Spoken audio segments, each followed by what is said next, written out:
In a world full of chaos, two assholes with microphones manage to grab your attention for a split second before you change the channel. But they are your outlet to voice your frustrations. The world's first interactive podcast, that wasn't fact-checked by the way, where the audience can become a guest of the show for whatever reason you choose to do that is beyond me, but presenting your hosts Devin G. Ewert and Patrick Martin.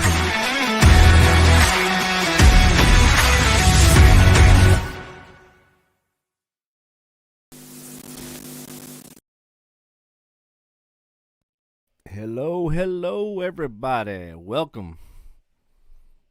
You okay over there? Yeah, I'm good. You look like you were rebuffering or something. Yeah. You know, like when it's loading the page, it's like frozen. Right. Yeah, I know. Just closing my eyes for a second. Okay. Yeah. So. Well, welcome, everybody. It's May 12th. This is Season 1, Episode 29, and it is 8:05 on this glorious Wednesday evening. Finally stopped raining. Yeah. For at least 5 minutes or so. You ready for the weather? I am ready for the weather. I even have Delkus to give us the weather. Oh, my God. Really? I mean, you can go ahead and do your version of the weather if you want. But we'll have an actual meteorologist give us the legit shit. Okay. All right, fine. so let's hear yours. It's freaking 52 degrees outside. It's 52 on May 12th. Yeah, this is... It's supposed to be like in the upper 90s, man. Yeah, they said it's supposed to be in the 80s. Normal temperature. Like our high is usually the low. Yeah, I know. What's going on with it's this May, man? It's the weirdest month. Well, we did have a really bad winter storm in February. Are you eating? I am. Okay. Don't mind me. Really? You gonna eat all? Okay. Anyway. Okay, fine. I'll eat a cracker. I learned from watching you. Uh-huh. Well, you know, that's what it's supposed to be. Hey, at least I don't talk with my mouth full. Yeah. It's supposed to be like in the 90s and shit. Hey, say it, don't spray it. You kind of had like a little bit of crumb action going on your I already got it. I saw it. You saw it in the monitor? Hell yeah. So, Kayla says, hey, guys, by the way. 1-2 Memorial. So I think her daughter's playing in a championship. I think it's regional game or something like that today. it's 1-2. Yeah. Oh, that's the score. Yes. Thank you. Good job, Patrick. Good job. Way to stay with us. Thank you. Thank you very much. Thank you. He had a buffer for a second, but then it clicked. Okay, so it's 52 degrees outside. Yes. All right, would you like to hear the official weather? And the cloudy 10-day outlook? Want to go to sleep. Want to hear? Sure, go ahead. All right, here we go. Good evening, everyone. I'm Newsday Chief Meteorologist Pete Delkus with your updated forecast for this Wednesday night. The high today was 63. That's the normal low for the day. Cloud cover throughout the day. The normal high is 82. The low this morning was 56. So much cooler than normal. And it will be another cool night tonight. How you doing, The Delkus? clouds will slowly decrease tonight. Tie. Breezy, 55 below. And for the most part, we're dry. Tomorrow, oh, and look, the background even matches his tie. Did he coordinate that? Yeah, he probably did. Tomorrow's high 74. And his coat's not off and his sleeves aren't rolled up, so nothing major's going on right right now. More rain in it. It's coming and up. his suit coat's actually TXU Energy free yeah. nights and Oh my solar God, days. TXU Energy. Really, TXU, you gotta hop in there. Beg to differ. Free nights is better. Burn. Okay, guys, settle down. Can't burn the sun. Free nights and solar days only Man, from TXU, TXU didn't even Energy. sponsor this. They get in here. Look at him. They're trying to sneak in there. Big ball of gas. Look at that. All right, I do have sunshine. Oh my on goodness, forecast look, Thursday, rain Friday. A little bit of rain Saturday, on Saturday. rain It's Sunday, mainly afternoon, rain it's Monday, mainly, right now, rain it's mainly Tuesday. west and southwest of This Fort Worth. sucks. But I have anywhere from This- 1 oh my to God, it's 4 all This the way looks like inches of rain in the forecast. freaking It all begins on Florida Sunday. weather, man. Look at that, And it's on dude. and off 1, Sunday, 2, 3, Monday, 4, Tuesday, 5, 6, Wednesday, 7. Thursday. 8 days even of rain. Friday, What the? and even into All right, next that's it. We're Hey, going you know somewhere. what? We're You going to know have a what? remote Rain spot. for about You know 7 what? days. Let me tell you something. You know what? Let me tell you something. Okay? Yes. In August, Tell me something. at the end of July and all of August, Mhm. everybody's going to be complaining, we need rain. We need rain. You know what's funny? So I've been getting notifications the last 2 days from one of my clients in New York, Stringer, to go out and videotape flooding. And we're going to have 8 more days of rain. Could you imagine? Oh, hold on, man. What the? At least chew, mother. I'm chewing, man. Oh, my God. All right. I'm good. This show's gone to hell in a handbasket. No, it hasn't. Thank you for the fiery inferno of the show. Well, we should start out with some local news. Sure. It's official. We can all celebrate in the state of Texas because alcohol to go has now become a permanent thing. So now, any restaurant, you can legally carry alcohol out the door. Really? Yeah. So it means like you can go to Blue Goose and a couple of those other places and bring like a gallon of margaritas and stuff home. Party just in time for summer, baby. Dude, you got a margarita machine down there. Why can't you just make one? We actually got 2. Oh, we do? Oh. Well, you remember the big gigantic one that's in the garage? Oh, yeah, that one. The one that we used for your was it Trinity the reunion party or whatever? Yeah, the party. Yeah, like 6 years ago. Yeah, and it was like 10 gallons of freaking margarita. It's insane. Yeah. But yeah, so apparently it's a thing now. You can go to any restaurant and you can box it up and get it to go and all that jazz. Neato frito. Neato. And I'm sure everybody's heard across the news and stuff with the whole gas shortages, and now they're actually having to do a disclaimer saying that don't put gas in plastic bags. What? Has the society... This is a rhetorical question, by the way. Dumbasses, man. Exactly. The fact that they have to warn you not to carry plastic bags, these are probably the same people that won't get vaccinated, too. That's the sad part. But they'll carry gasoline, and they'll probably put it right next to the furnace or the stove or whatever. Oh, my God. But apparently drivers in Texas... So you're saying that the people that put gasoline in plastic bags or whatever are the people that don't want to get vaccinated? Right. Because they're afraid. So you're saying that... They're afraid of a vaccine, but they're not afraid to carry gasoline in a plastic bag and set it next to a, open flame. Okay, so you're saying that I'm going to get a plastic bag and go down to QT and put gas in the plastic bag because I don't want to get the vaccination? Probably. Dude, I'm smarter than that. Seriously. I didn't say you specifically, but, Yeah, but I don't want people like you. I'm just fucking with you. No, I know that, but I'm smart enough not to use a plastic bag to put gas in that. Oh, would you use a metal bucket? I wouldn't use a... Fuck you, man. I would not use a metal bucket. I use a plastic one? I wouldn't use a plastic one either. Oh, you would just use your hands? Just carry it? No, man. I would use a Red Bull can. Oh my God! Could you imagine having Red Bull cans? My car takes 742 Red Bull cans. I wouldn't. No, I would get the regulated gas can that you're supposed to have. Which one? They've changed it like 18 times in the past. Okay, well, I don't know which one.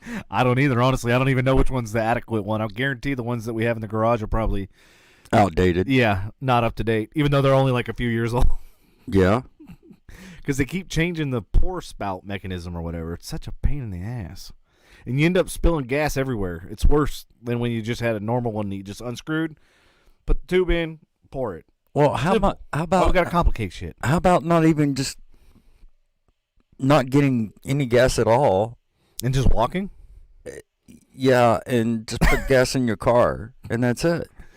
Well, yeah, and there's so many videos and pictures of people filling up SUVs full of gas cans, like brand new. Oh gas. My God! Yeah, and then they wonder why there's a shortage out. So now there's going to be a gas shortage, like there was a toilet paper. Yes. And paper towel shortage last year. Yes. Then there's going to be a gas can shortage because all these idiots are buying them up.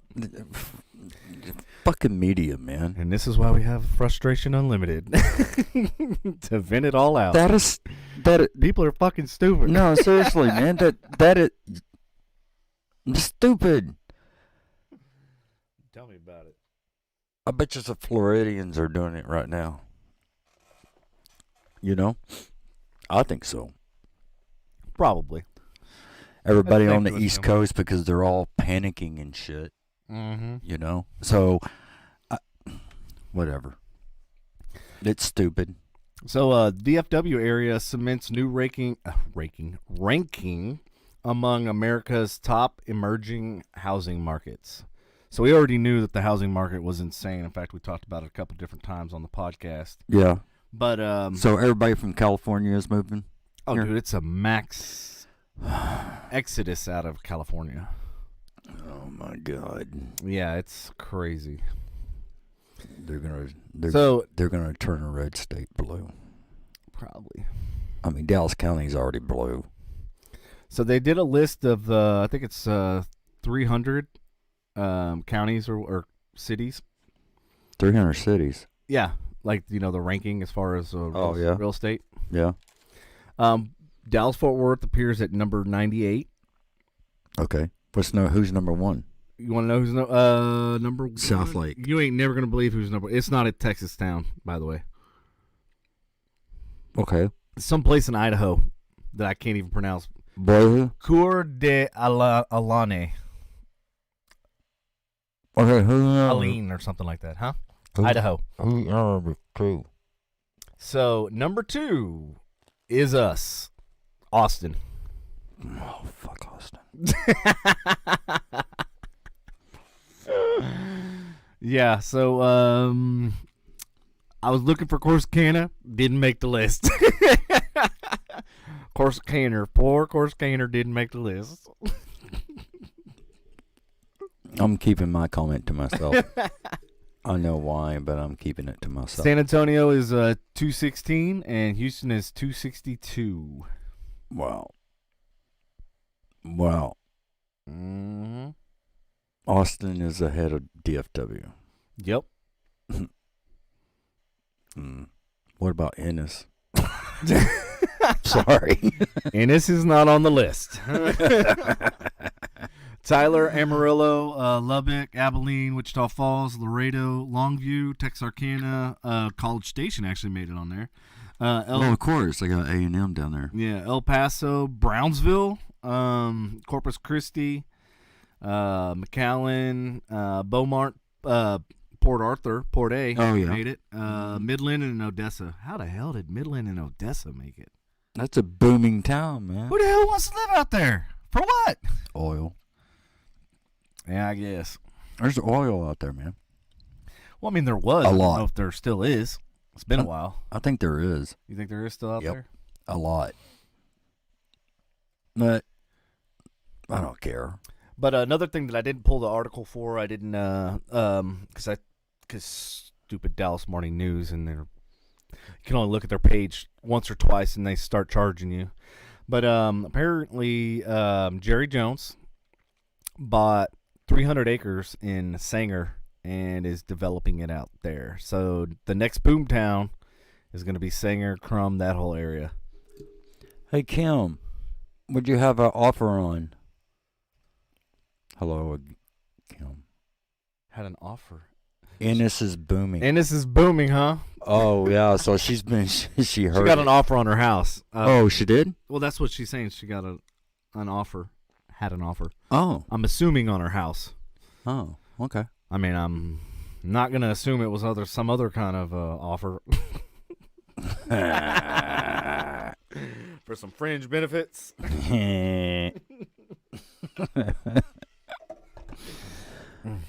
I know nothing. I see nothing. I hear nothing. No. I know nothing. No. But yeah, there's a lot of development going on. There's a lot of building. There's and I don't know if you heard this or not, but local based one of the largest builders in the I think the United States, might be the world, I can't remember. D.R. Horton is actually building developments now and then buying them. What, houses? Yes. Oh, I didn't know that. Think about that for a minute. They're building the houses, Uh-huh. and then they're buying them to rent them out and to lease them and to do Airbnb.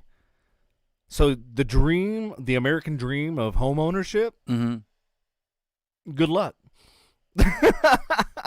Because the builders themselves are now keeping their houses and renting them out because they learned that they can make a lot more money doing it. Yeah. Kim says, yes, and desperate times call for desperate measures. Amen, sister. Gotta do what you gotta do. Yeah. But yeah, the whole housing and then which I thought, since it's kind of related to the story, is all sorts of messed up, especially with these builders now not allowing people to actually buy a house. And I heard a lot of the properties that do go up for sale, they're getting bought up by people out of state. So it's not even like local people that need to move or whatever. Yeah. $145. Shit, I'll buy 2 of them right now in my pocket. Somebody offered you $145? Wait, what are we talking about? 145. What services are we referring to? I'll pay $145. Oh, over appraisal. Oh, okay. Well, that goes back to the podcast that I was talking about, the last one. That my buddy's a realtor, and his house he was selling was $400,000 and got a cash offer for $425,000. Wow. And ended up selling for $520,000. Wow. Oh, she said $145,000 over the appraisal. Crazy. Yeah. Wow. It does not surprise me, but the problem is then where are you going to go? There's the challenge. Here lies the problem. Yeah. Keep it and just get more equity and more equity and more equity. Buy 30 tiny homes and make yourself a tiny home village. On Sprouts Island. Sprouts Island. Sprouty Island. Build those motherfuckers. Build them. Hell yeah. Hello. Welcome to Sprouts Island, where nobody gives a shit about nothing. And Sprout is the president. You're going to get up and work your ass off for what you need and want. There is no unemployment here. What? Well, that was kind of random. So a Michigan judge calls a man idiot for logging. Hey, what are you doing? What? We ain't even on that yet. Oh, we're not? Gosh. Killing me. I'm sorry. I've been away today. Bro, we started this podcast at 8. We did. We did? Yeah. Or 8:02, actually. Or 8:03. Oh. It just turned 8:03. Oh, okay. Oh, shit. There's a lot more in there. Sorry. So the one above that one. My bad. Is sorry. The one no, because that story is going to be viral, so that's why I want to hold off on that one. So since we're doing the list thing, 3 things that saw the highest price increase last month. Can you name at least gas, one? Energy, hookers. Hell, I don't know. You were close. Gas, energy, and groceries. Gas, energy, and nope. Rent. Gas, nope. energy, and nope. Let's see if anybody else can guess. Gas, energy, and no. You know what? What? They're gonna Google it. They're gonna Google it. Yeah, they're gonna Google it. All right. Well, I'll tell them before they Google it. Go ahead. All right. Gas, energy. Nope. And nope. Good try though. I mean, they seem plausible, especially since we just did a story on gas. Fruit, vegetables. All things Patrick doesn't eat. I mean, hey man, I eat fruit. Yeah, and I eat vegetables. Lettuce. Lettuce. No, it makes me want to have a salad now. Oh, God, not your salad again. Willow, can you go? Never mind, you're sleeping. All right, number one was used cars and trucks. That went up? 10%. Wow. Yep. You know why that is, right? Nope. So there's a chip shortage, right? Mm-hmm. So if you go drive around to any dealership, if you look at how many new cars they have on lot, they have more empty spaces than they have vehicles. With that being said, where there's no supply, people are going to buy used cars. So the used car price is now going astronomically. And new car prices are going to go down like. I mean, dude, there's video I saw of like there's an actual speedway, right? Kind of like how we have the Texas Motor Speedway, right? Filled with Ford trucks. They're all ready to go, but they're missing a chip in order for the vehicle to work. And the entire thing is filled with trucks that are just brand new, 2022, I guess, that are just sitting there. Can't do anything with them. Wow. Number two is airlines. That's going up? That's going up. Not for me, it's not. Oh, yeah, well. Not for me. Nope. And then guess what? All mine's free. Hold on. So you fly somewhere, right? Guess what else just went up? Hotels. Lodging and Cars. car rentals. Yep, of course. But so if you get one of them, you're going to get at least the other two. But see, my flights are free, right? Except for the other airlines, where I pay a net tax or something or what? 90% discount. I pay ID90s. ID is interline discount, and I pay ID90s on AA, Delta, and all that crap. And I still get the discount, the 50% discount on hotels, and I still get the discount on the cars. So I can probably go to Vegas. For about, say, 3 days. I can probably go to Vegas for about, I don't know, I want to say $280 for 3 days. That's hotel and car included for $280. So that's pretty damn cheap. It is cheap. I mean, I can go to Tahoe, and it won't be the same because I would want a cabin in the woods, right? And the car, but the cabin would, of course, cost more. Yeah, than the car. Screw a hotel in Tahoe. I just want a cabin. I want a cabin way, way deep in the freaking woods, away from everybody. Right. My friend Charlotte, and I would take somebody with me. Oh yeah. Yeah. My friend Charlotte, her parents. She's the one. Remember I was telling you about that lives next to. Her parents live next to Bush. Yeah. So they have a cabin. I think somewhere over there. And I saw pictures of this thing because I was thinking, oh, okay, it's probably like this little cabin out in the woods, right? No. This thing was bigger. Huge. I'm talking like I would 3 stories, like insane. Right. I would stay on the Nevada side because it's a lot cheaper on the Nevada side than it is on the California side. Right. So I would stay in South Lake Tahoe, around Zephyr Cove, around Incline Village. But I would literally go up to Tahoe City. Tahoe City is, I think, on the border of Nevada and California. I would go up to Tahoe City, which is on the north side of the lake. But Gotcha. I would stay more down on the south side of the lake around Zephyr Cove and all that. You could tell I've been there. Yeah. Yeah. Do you ski? I used to. I could not imagine you skiing now. I would see you as a big snowball going down a mountain. Oh, there goes Patrick. But I wouldn't end up like Sonny Bono. Well, that's good.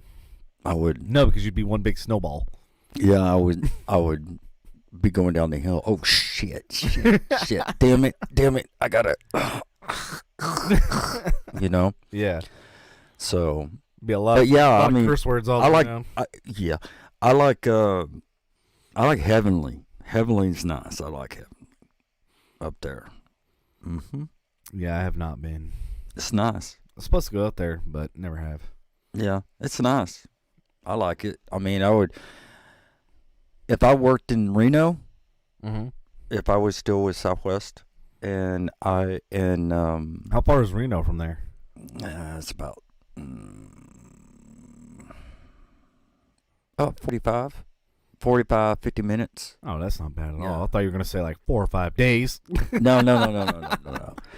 I mean, if I worked in Reno, I would live in Tahoe.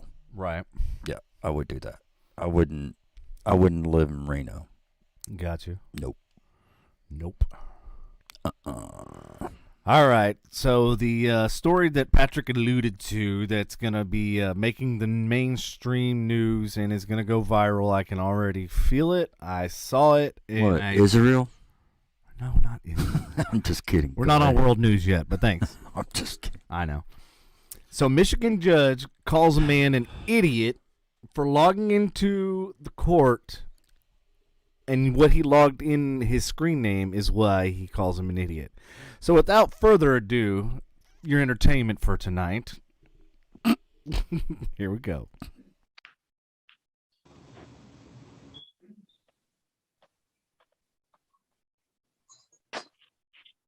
Well, he's getting there. Then we'll bring this fool in.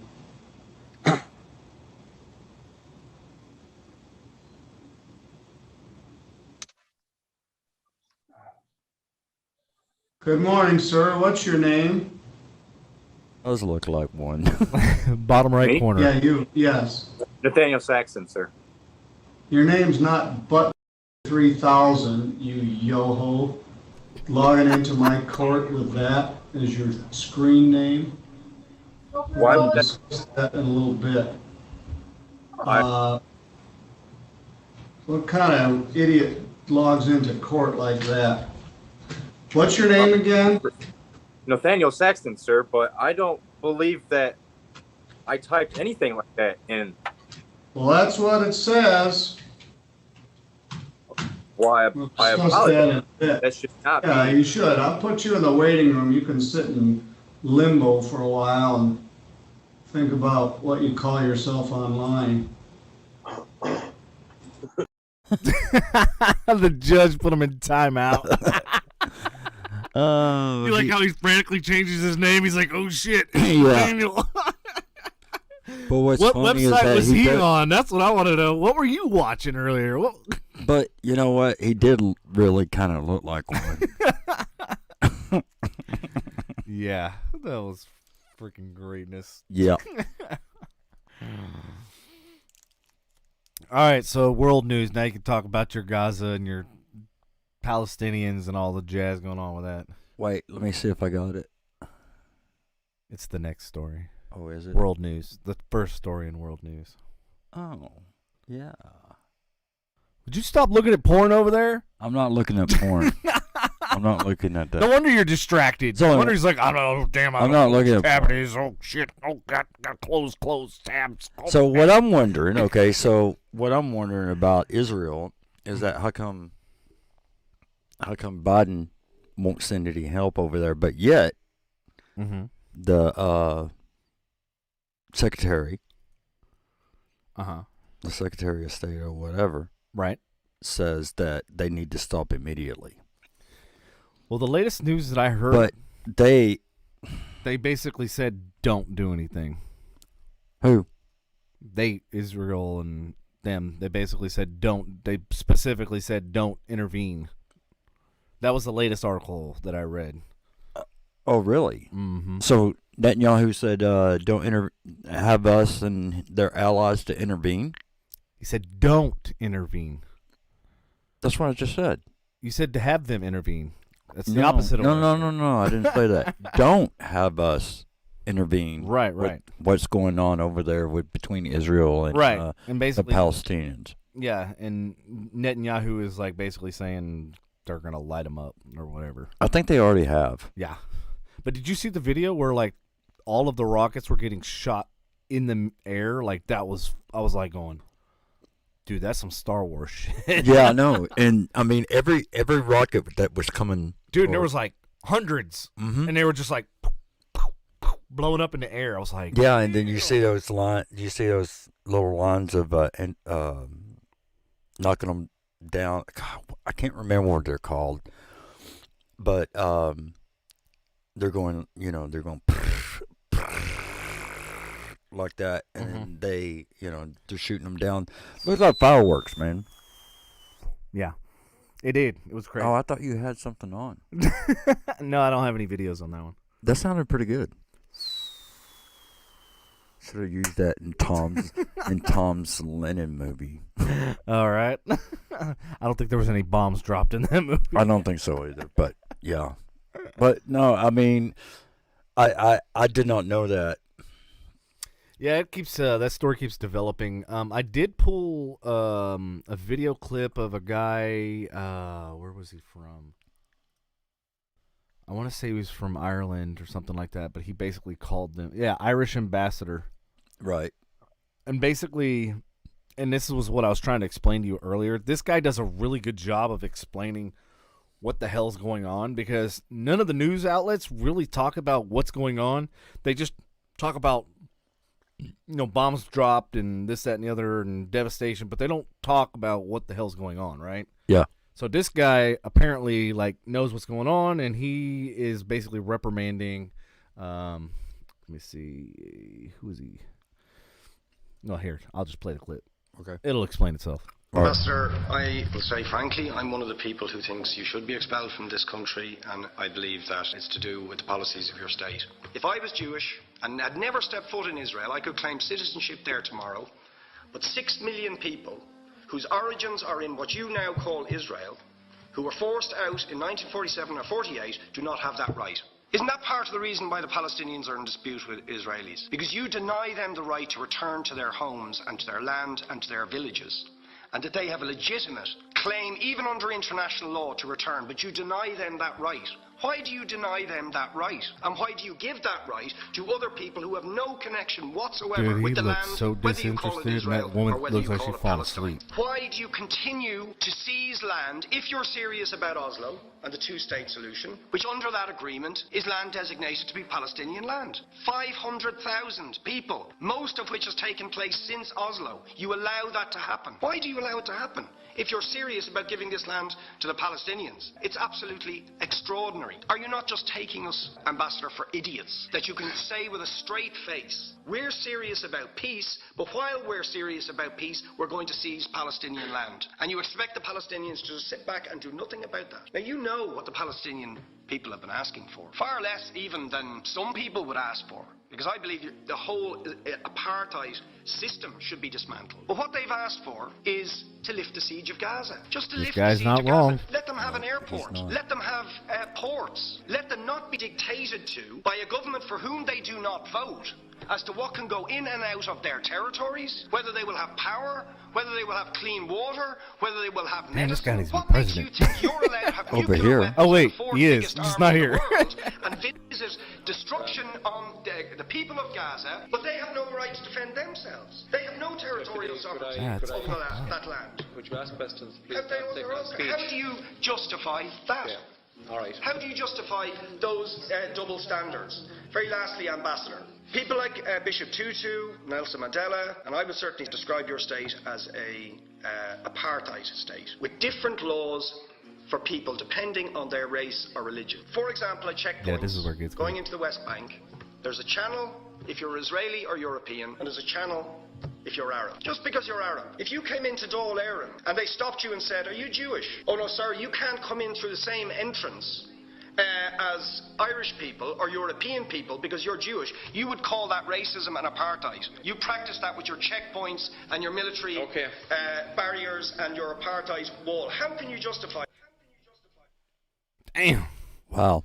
Yeah, so that kind of gives you kind of I mean, this was taken from, I think, 2014 or something like that. So you can, this has been going on for years. Obviously, he mentioned like 1945 or something. That this has been a continual thing, and we've, but he kind of sheds a little bit of light and different perspective, on the scenario and stuff that's going on. Yeah.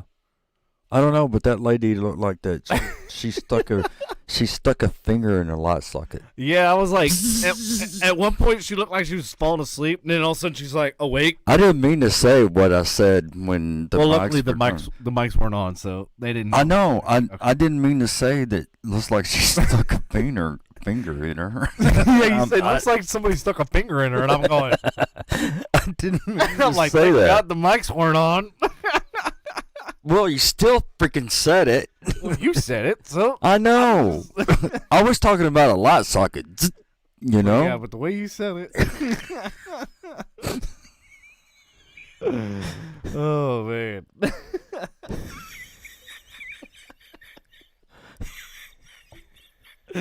Holy shit. Okay, I'm done. You good now?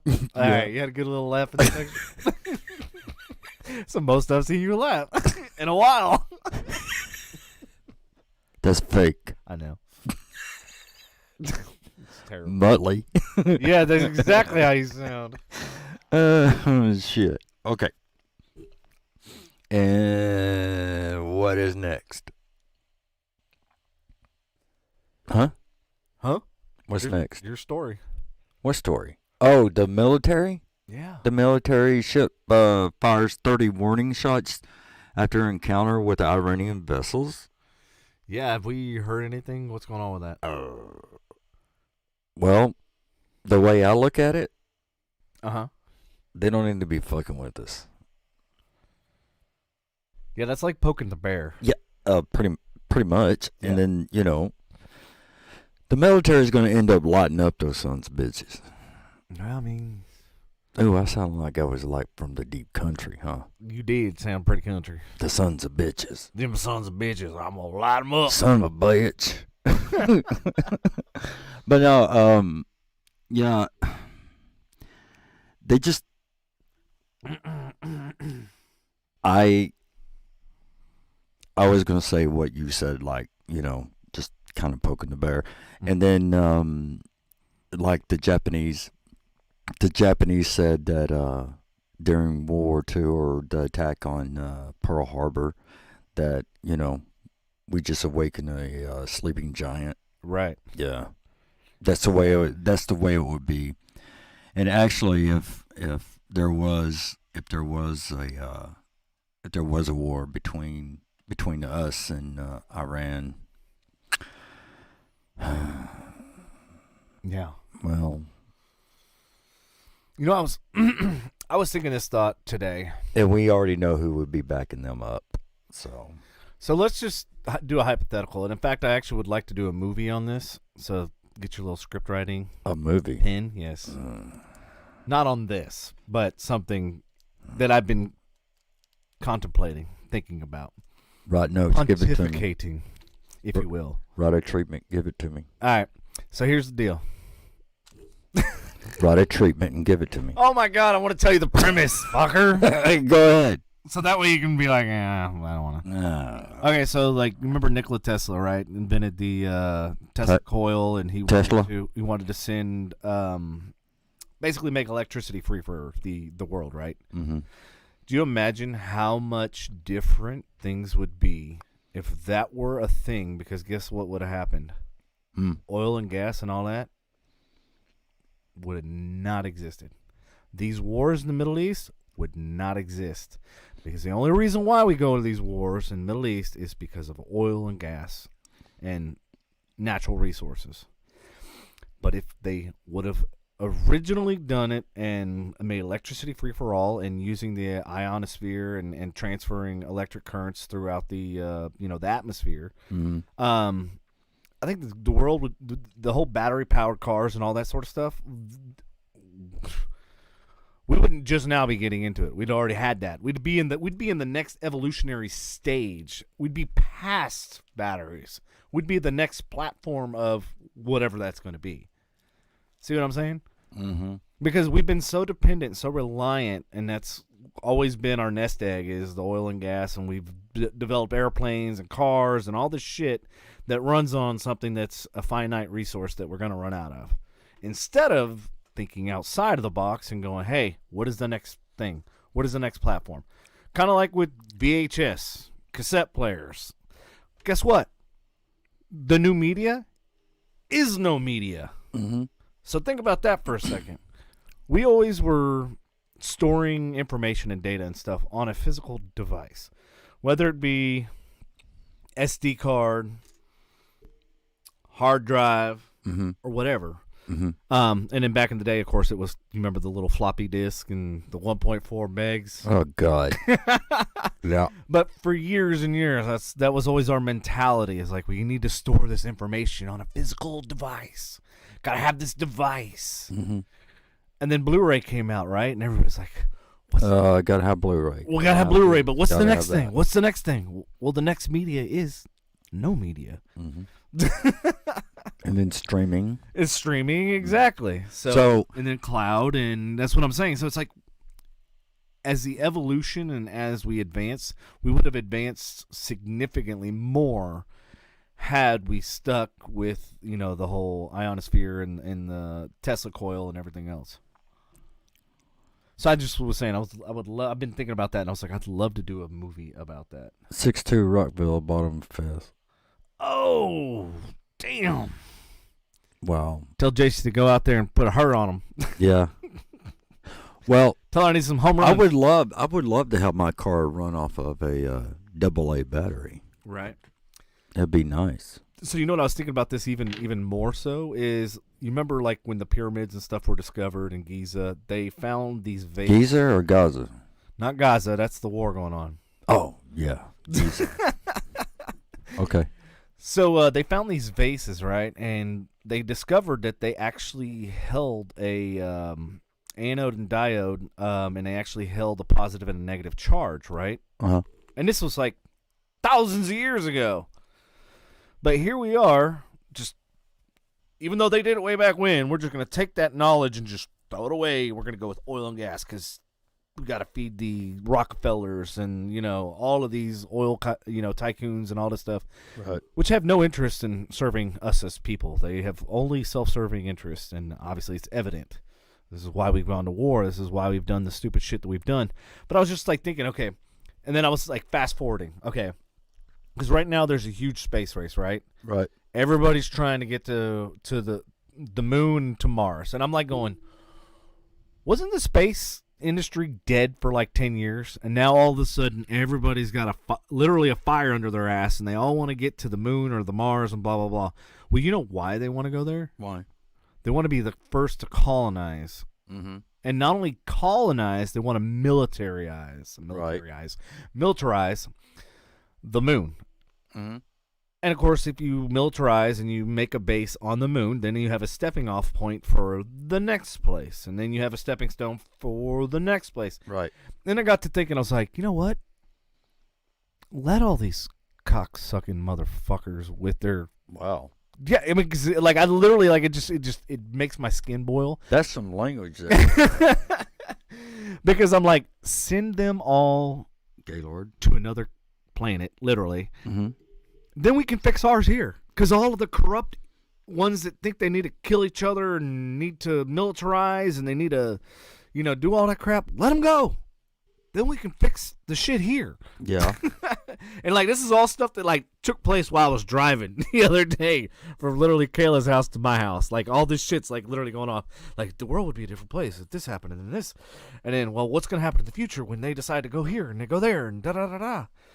Because they're slowly releasing all these documents and stuff that basically NASA and the space shuttle itself, I don't know if you know, the top part of the space shuttle actually opens up, right? And it can hold a payload. Well, the reason why... It used to. Well... The space shuttle.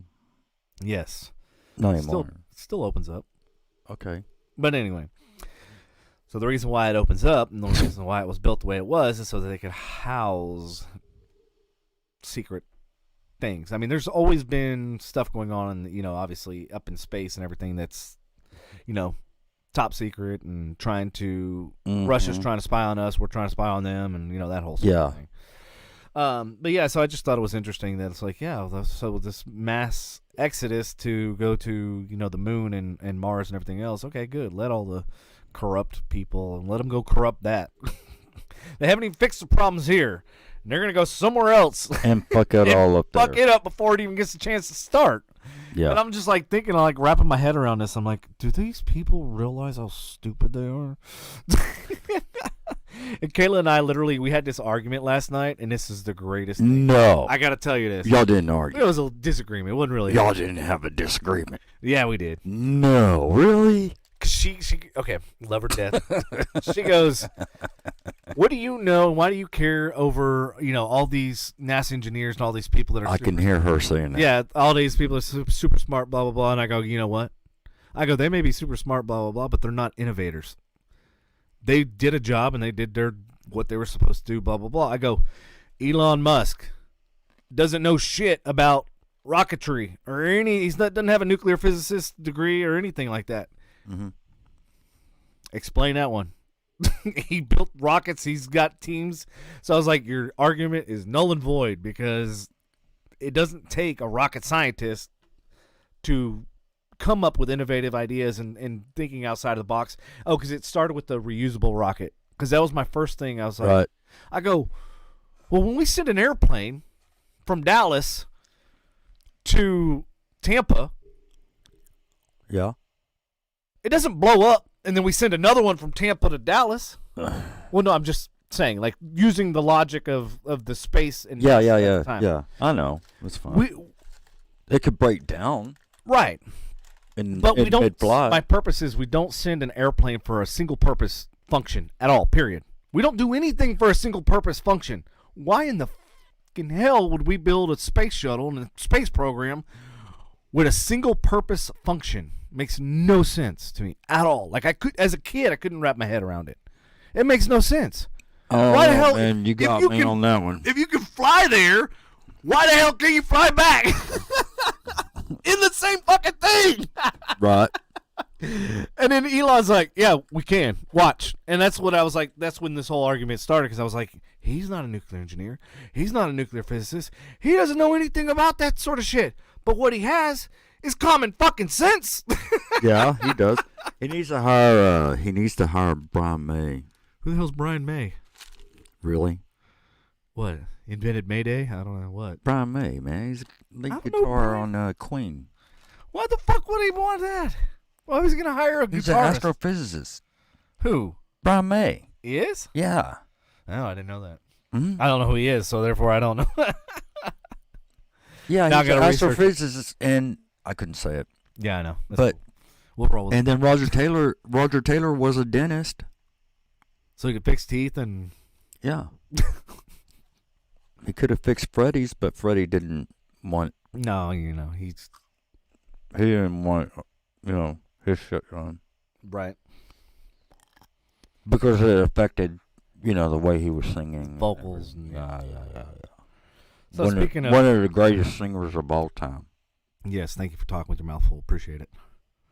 I didn't. Next time, why don't you put some marbles in your mouth? One of the greatest singers of all time. I didn't say it with my mouth full. Your mouth is still full. I can see it on camera. You're on camera. I don't know if you notice. And your right cheek is like... No. I can still see it.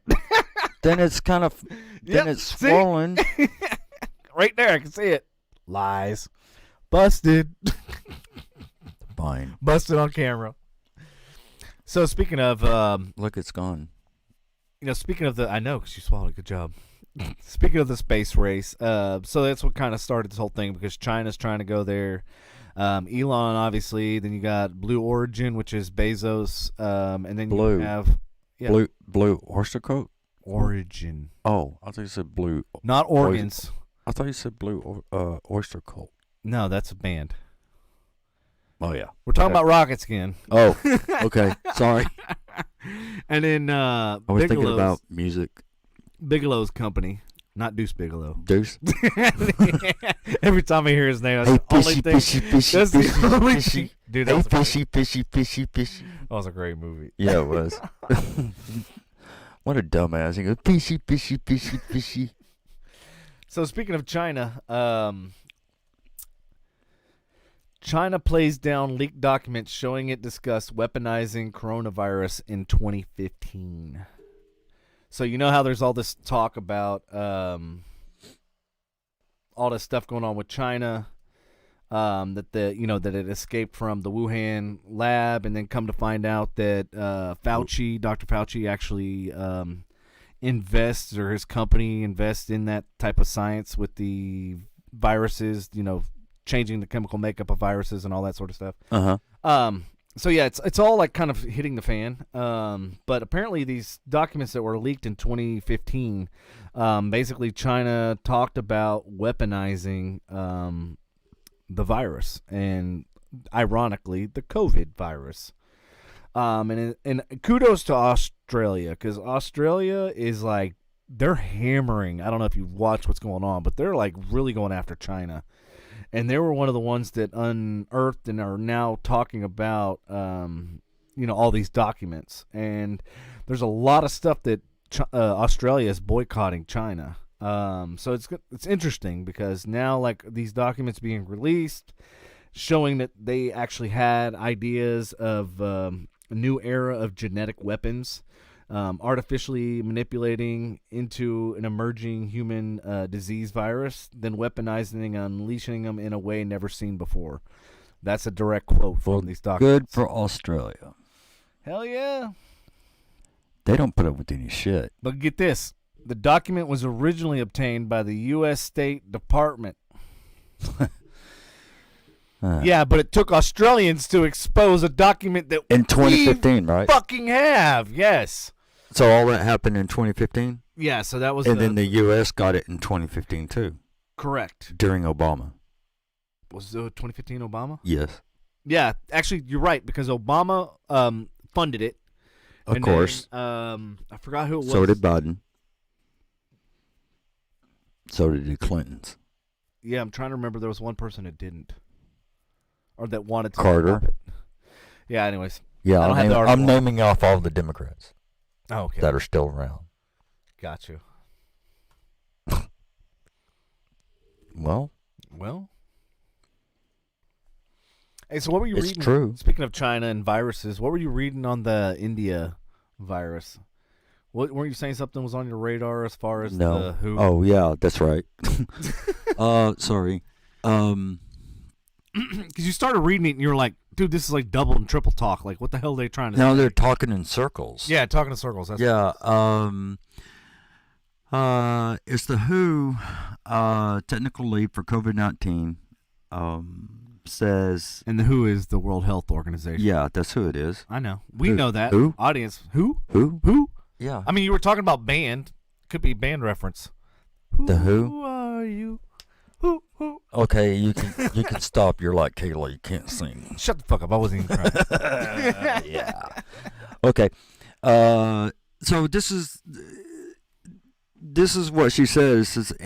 As such as we are classifying this as a variant of concern at the global level, she said during a press conference, even though there is an increased transmissibility demonstrated by some preliminary studies, we need much more information about this virus variant in this lineage.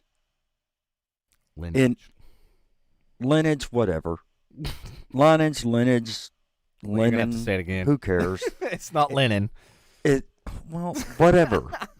I was trying to read it. Okay. In all of the sub lineages. Happy. So we need more sequencing, targeted sequencing to be done. What does that mean in English, Patrick? We need to circle back because this bitch, she's talking in circles. I don't even know if she knows what the hell she's saying. You know? What it means for anybody at home is any of the SARS-CoV-2 viruses circulating can infect you and spread in everything. Sounds like me. It does sound like you. And it's everything. Something you said. Everything. In that sense of concern, she said Monday. So all of us at home, no matter where we live, no matter what virus is circulating, we need to make sure that we take all of the measures at hand to prevent ourselves from getting sick at home, from getting sick at home and somewhere else when we should be at home. Wait, that's not what it says. No, I'm just trying to make her sound dumber than what she is. You just did a good job, brother. Yeah. I mean, so when a variant can be labeled as of concern if it has been shown to be more contagious, more deadly, or more resistant to current vaccines and treatments. Why do they label it concern? I would be like labeling it like holy fuck. So the international organization has or like the oh shit. Yeah, has already designated 3 other variants with the classification B117. That sounds like the Dewey Decimal System. I know. They bringing that back around? Yeah. Which was first detected in the UK and is the most prevalent variant currently circulating throughout the US. B1351 first detected in South Africa, and P1 variant first detected in Brazil. So what they're saying is this thing is mutating. Yeah. It's going to turn us all into zombies. I don't think they know what the fuck is going on. I really don't, man. Yeah, maybe Trump was onto something when he said, fuck the WHO. Probably. He probably was. You know? I mean... All right, I got a question for the audience, and whatever. I have a question for you too. We're gonna head into the business section because this is kind of. We got out of that one quick. We did. Virus. Ain't nothing new. Yeah, it ain't nothing new. I mean, we know that there's multiple. Yeah, there's strands. gonna be another shutdown. You don't got to put it. You can just easily say there's multiple strands. End of story. Bye. I know they could vary. I mean, they could. But we gotta be 137.9 or 5-6. H1N1. Yeah. Blue. And then Ebola. Yep. And then AIDS, HIV. Mm-hmm. That's the last pandemic. They got a cure for that now, by the way. Do they? Yes, they actually have a vaccine for the AIDS now, which I've not heard. Took them 30 years. Anything about. Well, I think this COVID has helped unlock a lot of cures for other things. Which I will find that story for the next. Yeah. Well, I mean, we need to kind of concentrate on COVID too. You know. Yeah. But anyway, okay, go ahead. All right, so Amazon fake review scam revealed in data breach with massive potential. So I know, and I've actually experienced this firsthand with the last product that I got from Amazon. And I don't know if you've ever experienced this too. So what happens is these companies, you buy their product, right? And if you write them a glowing review, they'll send you like a little business card with it, right? Mm-hmm. And it says, if you use this code and go in there and do a review and give me 5 stars, we'll give you the product for free. So all these companies are hell, I mean, everything in here is Amazon, so I might as well. Right? Should write them all like, hey, hook me up. Get my money back. Give my money back. Shit. But yeah, so apparently that hack that we talked about on the last podcast has unveiled the fact that there's a ton of these companies that have fake reviews. So you've heard about fake news? This is fake reviews. Okay. Looks like customer data was leaked to include 75,000 Amazon profiles and account links. Those were selling selling reviews, PayPal email addresses, email fan names, and everything else. So this data breach or whatever kind of unlocked how much fuckery was going on with Amazon. Yeah. And I have a great news story for everybody out there. Get paid to take naps. I'm in. And I knew this story is for Patrick. Yeah. I get to take multiple retirement naps. Company is hiring reviewers for studying. Hell yeah. I'll nap. So how I used to get paid how to you nap supposed to take notes if you asleep?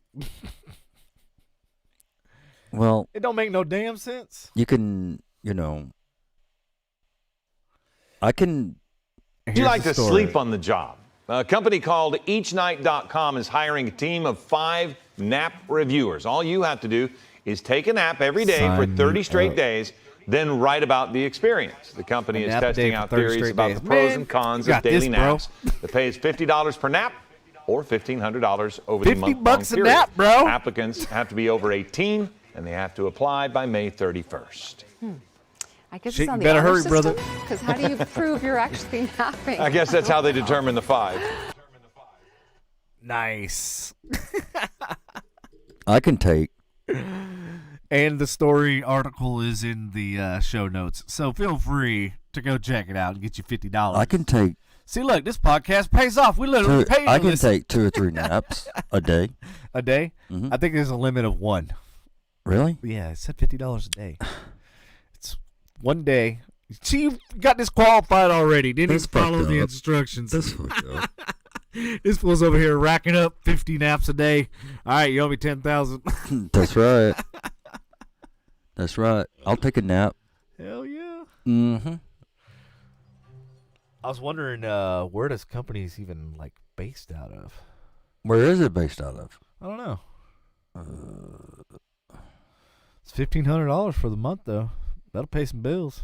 Yeah. Shit, I'm about to sign me up. You can't nap. Oh yeah, that's true. Yeah. Yeah. So what's this Shark Tank with Kevin O'Leary and psychedelic drug? I think I have to upload the video. Hold on. Oh yeah. What kind of psychedelic drug?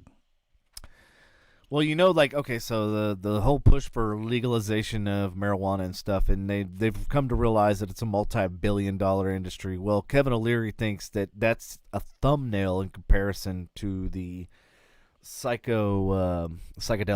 Psychos. Yeah, there's a bunch of them out there. There is. He says that that it will far exceed the cannabis investment potential. And you know Kevin O'Leary, man. He is, Oh yeah, he's Mr. Wonderful. Yeah, he's smart. When it comes to investments and stuff like that, yeah, he knows his shit. So, Yeah. As soon as the story gets done loading, I will be more than glad to post it. Yeah, this article comes out of CNBC. I saw it and I was like, because I've noticed that there's now the second wave of push. Now that they kind of gotten the cannabis thing going, the next wave is they're trying to really push these, basically like mushrooms and stuff like that. I don't like mushrooms. I like them on my pizza. I don't. I like them on my salad too. Mm-mm. You ever had a I don't like mushrooms. portobello? I have. Portobello, man, that's like a steak. It's like a T-bone. It's real good. I don't like mushrooms. You didn't have enough mushrooms then. I don't like mushrooms. All right, well, thank you for that. Here's a video clip. I finally got to go. Now Citron Research called it a generational stock and, quote, the most important IPO of the year. They gave it a $100 price target, and all 5 Wall Street analysts who cover it also have a buy rating. Joining me now is the co-founder, chairman, and CEO of Compass Pathways, George Goldsmith. George, it's good to have you. Dude, I want to invest in magic. Check out that dude. Thank you so much for having me. Dude, he looks legit. Mm-hmm. So where Whatever do we he stand has, on just take my money, bro. Just take it. What's kind of at the Psilocybin, heart there you here of this working for people with depression? He's got So those John first of all, I Lennon think it's really glasses and important everything. that while there's a lot of enthusiasm from some communities about being a psychedelic organization or company, our real focus is on transforming mental health care. And that's something that really needs to happen. Yeah, for bro, it's all about lots the of mental people, health. And I think it's particularly It's not about tripping balls. time.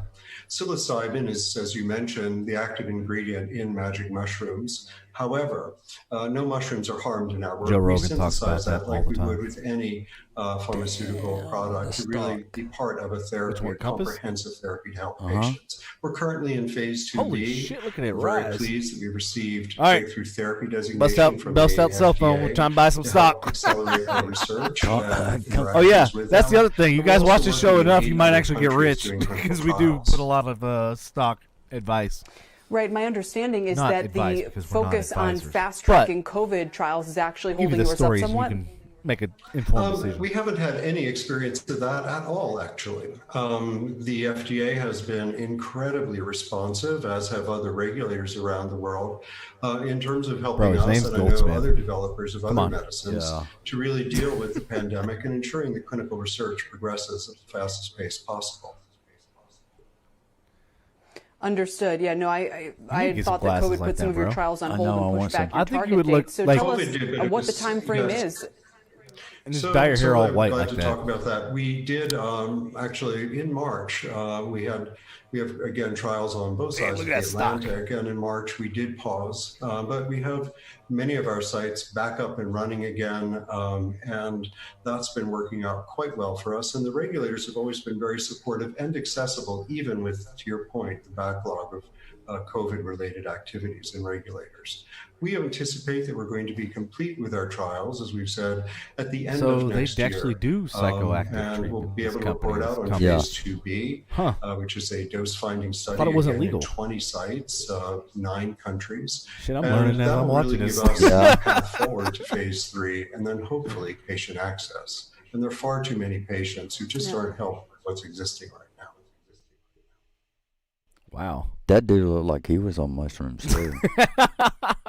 He's like turning around behind him and going, Yeah. "Ooh, pretty charts, Sticking his colors, sticking his finger through imaginary circles. Playing with the little pointers on the stars. Just doing this to no music. To no music, like But you are right he's now. hearing music. We're not. Hearing happy, shiny music. I'm floating. Yeah. Okay. But yeah, there's if you go follow the article, there's a lot more information on it. There's more industries, more companies, more CEOs that are basically in that industry talking about it. So you can kind of learn more about it. It might be the next new, thing, obviously. Psychedelics. So speaking of stocks and speaking of that realm, they're predicting crypto to replace the dollar as the world's reserve currency. Whoa. Investing legend Stanley fucking Miller. Oh, Drunken Miller. Sorry. Miller. Drunken? With a name like that. Drunk. Do you trust Drunken? No, Druck. Yeah. Drunken Miller. Or Drunken Miller. Yeah, think so. Yeah. That's it, I think. He says the dollar, he says, will lose reserve currency status in the next 15 years. The most likely candidate to replace it? Crypto.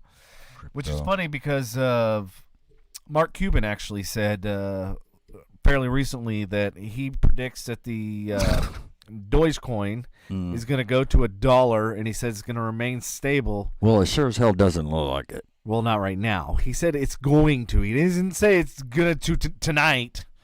He said well, it's it should get tonight. So you could sell it all? It will. Calm. Relax. Breathe. I'll sell it all. I told you before Saturday Night Live, I said, before Saturday Night airs, it's going to tank. Nah. And it did. And it's going to take a while to recover, but it's going to go back. Well, Elon's not helping. He needs to help. He thought he was helping. That's the problem. Yeah. So speaking of Elon and CEOs of companies, goes into my next story, which is this is gonna piss off a lot of fucking people, including me. So half of the 100 largest U.S. employers have rigged so that the CEO pay continues to increase while the companies themselves are laying off employees, cutting salaries, and cutting staff. I am one of those. I can wear that badge of shame. No comment.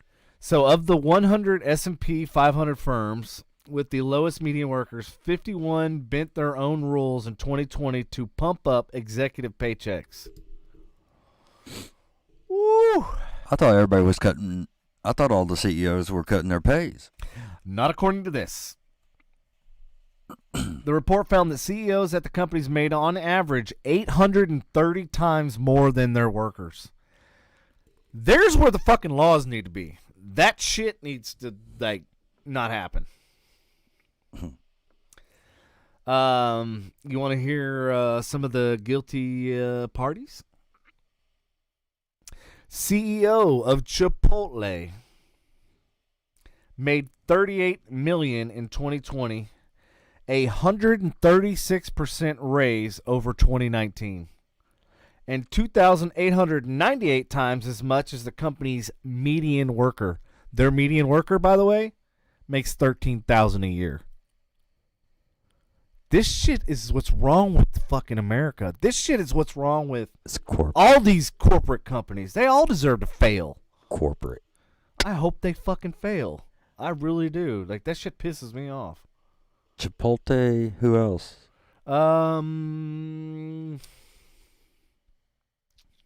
They don't have a list of people? They do. They got it broken down. Like, they don't just say the name of people. They go into like. They should say the name of people. Yeah. Hold on.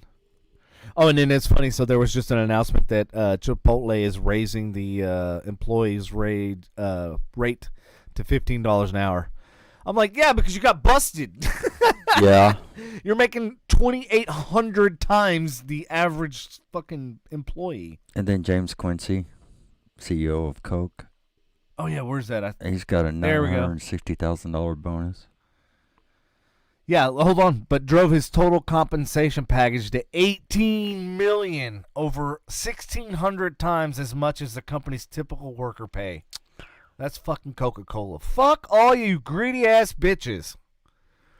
I could say Fuck something, you, but I don't want to. Yeah. This shit pisses me off, man. I knew this was going on. Yeah. I knew this was going on, but I was just like, tell me it ain't fucking true. Oh, yeah. God. Painful. I found out. I mean, I saw how much a certain CEO made last year. Yeah. Well, speaking of fuckery and companies trying to fuck the system 10 ways from Sunday, and I love exposing these companies. Thank you. The Champion League of tax avoiding companies is Uber. Yeah. They used 50 Dutch shell companies to dodge taxes on nearly $6 billion with a B in revenue. These motherfuckers belong. Oh, and guess who caught them and busted them? Trump. Australia again. Trump. Fuck. Shit, he's right there with them. He paid $700. That motherfucker goes in jail with Uber. They could share a jail cell together. Uber and Trump? Yep, Uber and Trump. Yeah, okay. Oh, so speaking of, actually, this is great segue because this is exactly what Trump did. What? Despite earning $5.8 billion in global revenue in 2019, Uber claimed a $4.5 billion loss. Exactly what fucking Trump did, and that's why he only paid $700. Fuck both of them. They both need to rot in a fucking jail cell. And suck a bag of dicks at the same time. Well. Hey, maybe they should go meet up with Epstein. Well. Again, sorry. Epstein's still alive. He didn't hang himself. Maybe that's why Gates and his wife split up, because secretly ain't nobody heard from Bill Gates. Nope. He's on an island somewhere, probably on Epstein's island. Mm-hmm. Yeah. All right, so that includes my heated business section. So now we're going to go in Patrick's favorite, science. Oh, my God. Blinded me with science. Do we need to have like a audio like clip or whatever to play with whenever we get into this segment? Science. Oh, fuck, science. So the Holy Grail battery breakthrough sees scientists solve a 40-year problem. They've been working on this issue for 40 freaking years. They finally got there. They got rid of the government? Well, no. They finally listened to me earlier when I was talking about oil and I thought gas. they got rid of Congress. No, they didn't. No, we can't get that lucky. No.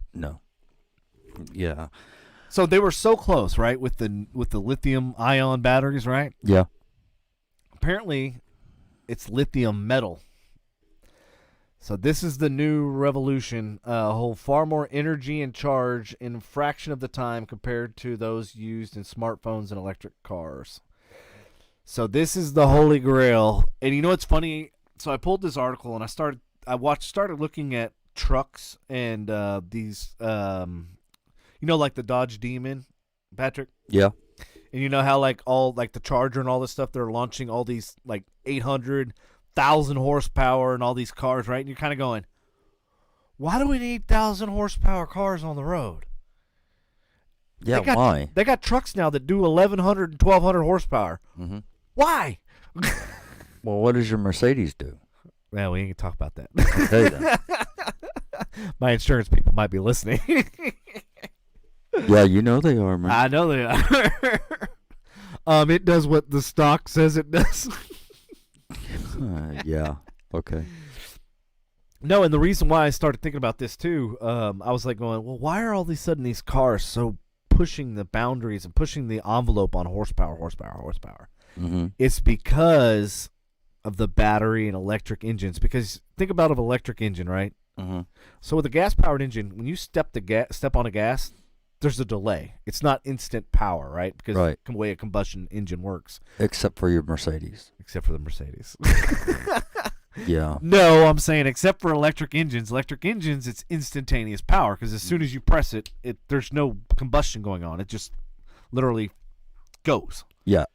So that being said, they're quoting like less than 2 seconds on like the new Tesla that's the Roadster that's coming out. They're saying like 1.8 and 1.9 seconds on a freaking Humvee, on the electric Humvee that's coming out. Can you imagine a big boat that big going that fast? So it kind of clicked to go, oh, so the powers to be in Detroit, their way of competing with the electric vehicle is by giving them a shit ton of power. So that way it's like apples to apples. Okay, you got 1,000 horsepower here, electric. You got 1,000 horsepower here in gas. Right. Trying to compare apples to apples. Mm-hmm. Because they realize their time is coming. And those gas-powered vehicles are going to be a candle in the wind compared to an electric vehicle. It's going to smoke the doors right off of them. So with this being said, and this monumental holy grail, as they quote it, like it's going to change everything, and it's going to change. So there's another company to follow. Right. So y'all people that are following stocks, follow this, follow the company, follow the research, because that's the future right there. Especially as everything look at everything around you, and think of how many things require a battery. All of everything. Yeah, I'm looking around. I'm seeing at least 20 items. Every damn thing. Everything here is like fucking battery this, battery that, battery that. So yeah, this is definitely revolutionary. This is going to be awesome, and I can't wait to see what transpires.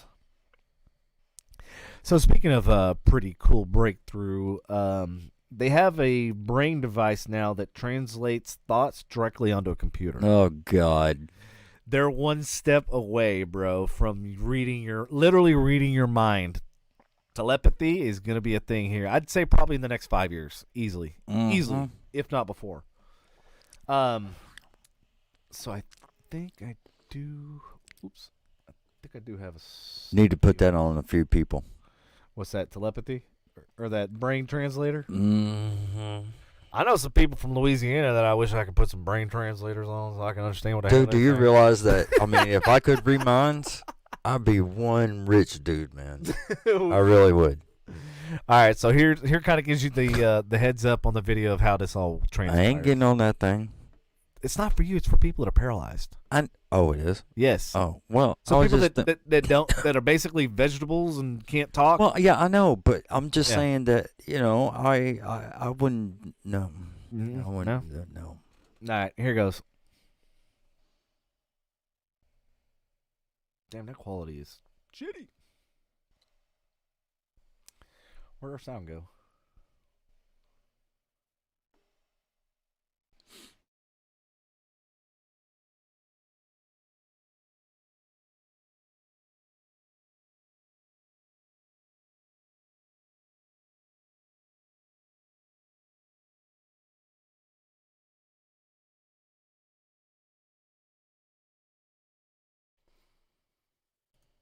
Well, apparently we're having an audio issue. So anyway, well, the guy, play it. Imagine holding a pen and on a piece of paper, and he tried to write. Right. So imagine a bunch of dots being on a screen, and then for the top left would be A, and then the one next to it would be B, C, D, E, F, G, and then it works its way down to Z, right? So what he does is he thinks about each one of those letters, and it actually spells it out. Yeah. So it's pretty ingenious. It's pretty cool how they're doing it. And my thought is next, okay, so they've been able to do that, so now they're going to get to the point where he can think the word. So we start out, obviously, it's just like communicating. Right. A baby. You start out with right. You start out with little words, then sentences, and then paragraphs, novels. Bam. So that's what's happening.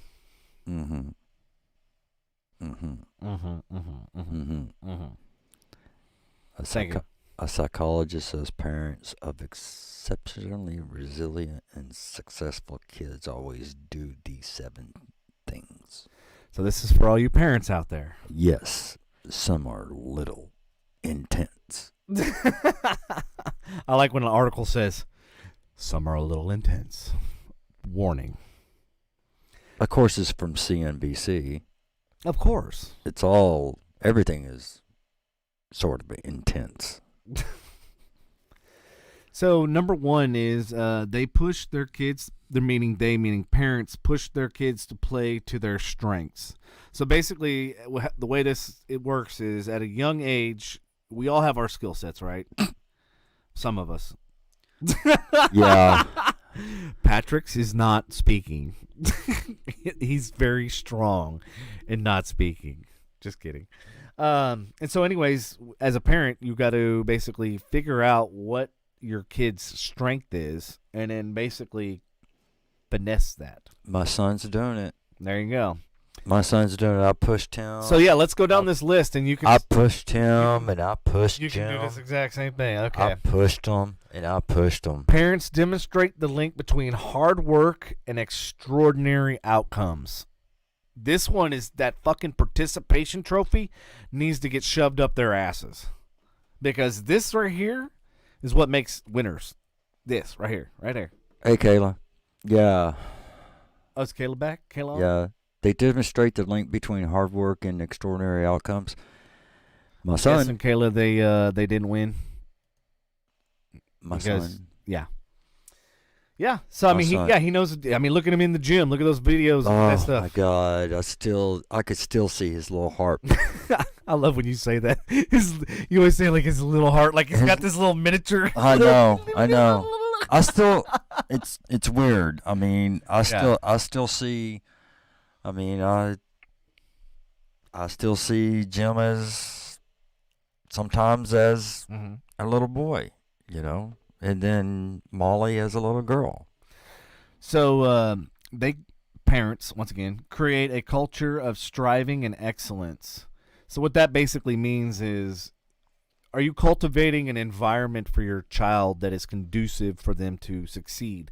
Are you surrounding them around other scholars? Are you surrounding them around other athletes? Are you just surrounding them around drug dealers? I surrounded gangsters, or the streets, as Andy would say. I surrounded.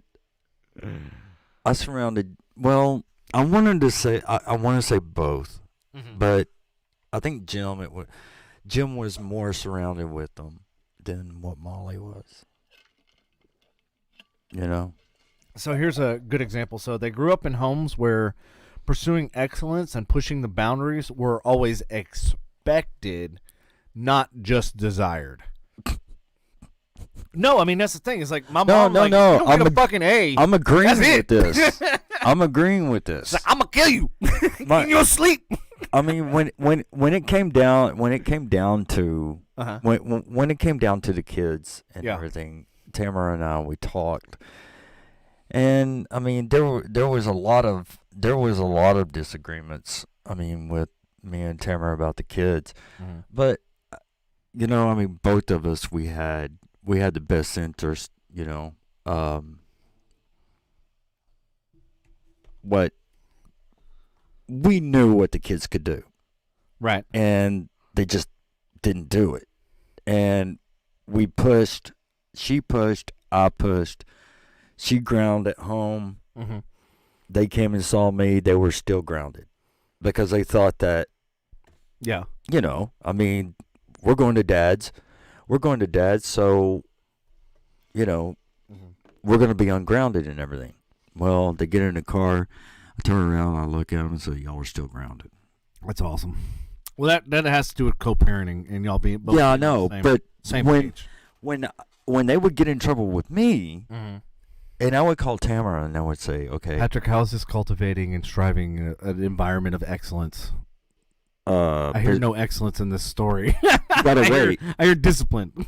It's discipline and excellence. How about that? Okay, well that probably is on the list, but not at this point. Whatever. Okay, go ahead. Still fine. Whatever. No, you're good. I'm interested in your story. No. How it related. It's just I was waiting for the punchline. We just push. I mean, we pushed our kids. No, and that's great. That's it. And here's another thing. So pretty much it. So number 4 is parents encourage self-confidence. Now this is a huge one. Well, because a lot of parents don't have confidence themselves. So in order to teach something that you don't possess is damn near impossible. Mm-hmm. It's like, you know what they say, you can't create a salesperson. You're either born with it or you're not. You know what I mean? So, what? Hold on, I was reading for a second. The parents have to believe in themselves. Right, so basically pass it on to exactly, and they got to pass it on, but that's not really in the article. But that's, I mean, what I see and going on with kids and stuff is that if the parents themselves, like, and I've seen this a lot as far as like parents are trying to push their kids to do stuff that they couldn't do when they were their age. You know what I mean? Mm-hmm. Like living vicariously through kids. I see that so often. Mm-hmm. Like you see these people that, you know, these moms that are pushing their daughters or whatever to be actors and actresses, and it's like, okay, yeah, that's because you never made it in showbiz. You know what I mean? Right. Like it's like they're almost living vicariously through their kid. Yeah. And whatever they failed at as a parent or as a person growing up, they're trying to push their kid to do that. To be. Mm-hmm. It kind of reminds me of Bush and Bush Jr. and Sr. Actually. Now that we're talking about this. Why?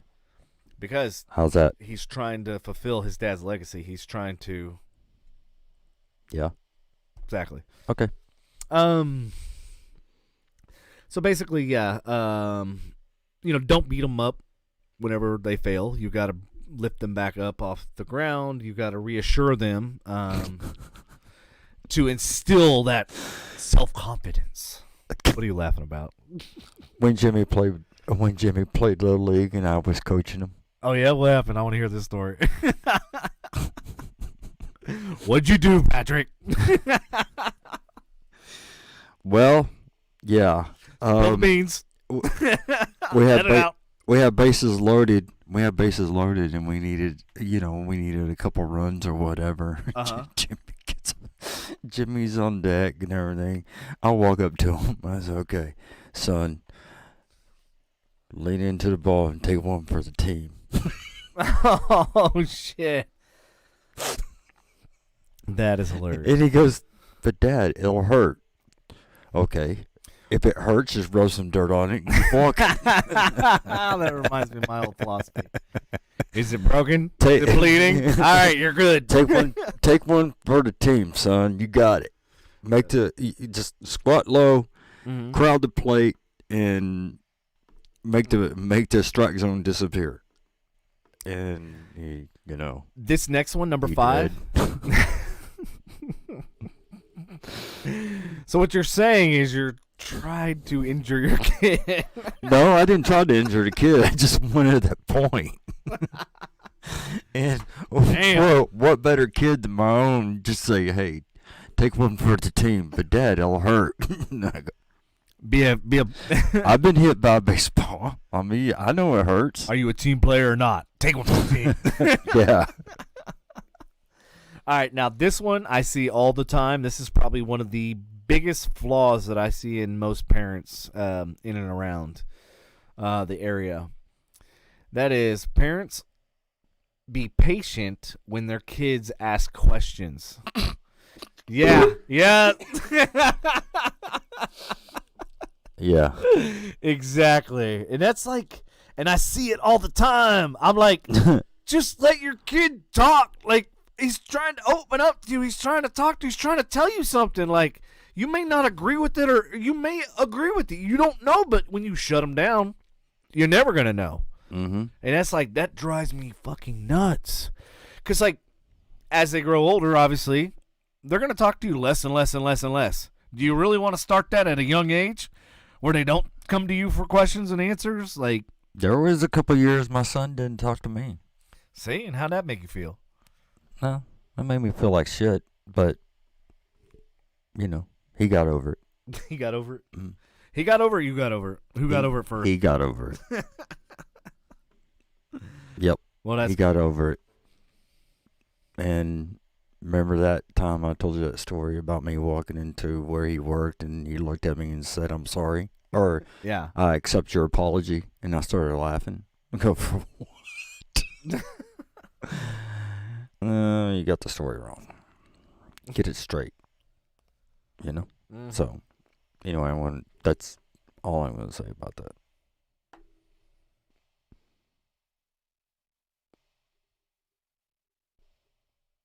What did Kayla say? I didn't know. Where's Kayla?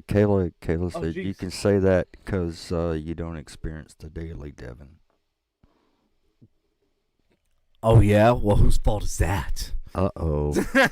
Oh, did I strike a nerve? Oh, my God. Here we go. If they say yes. She said look at that. She agrees with me. What did you say? What did you say? About take one for the team. Oh, okay. They debate everything. Well, of course they hold debate. Hold on. Let's get on they that debate topic. Everything. Of course they do. Let's get on that topic because that is especially. Hold on. Okay, go ahead. No, Especially. I'm listening. I'm listening. No, go ahead. No, go ahead. I just didn't want to lose the thought. Go ahead. No, go ahead. No, you're right. No, don't. No, I interrupted you. It's my bad. No, go ahead.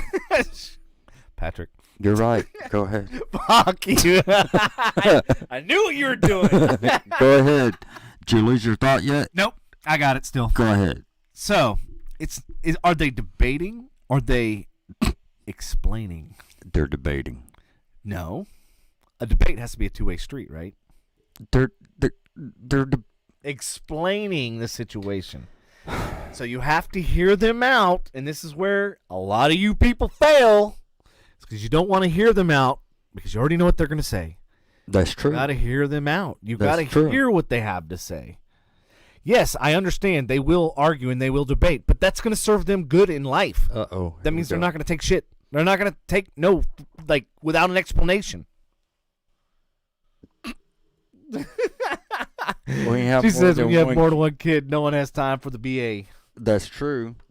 And they're trying, and sometimes they're trying to debate. Well, sometimes they are. Tell them to come debate me. No. I will win. Bring it. I don't. Liu Kang wins. With my kids now, I lose.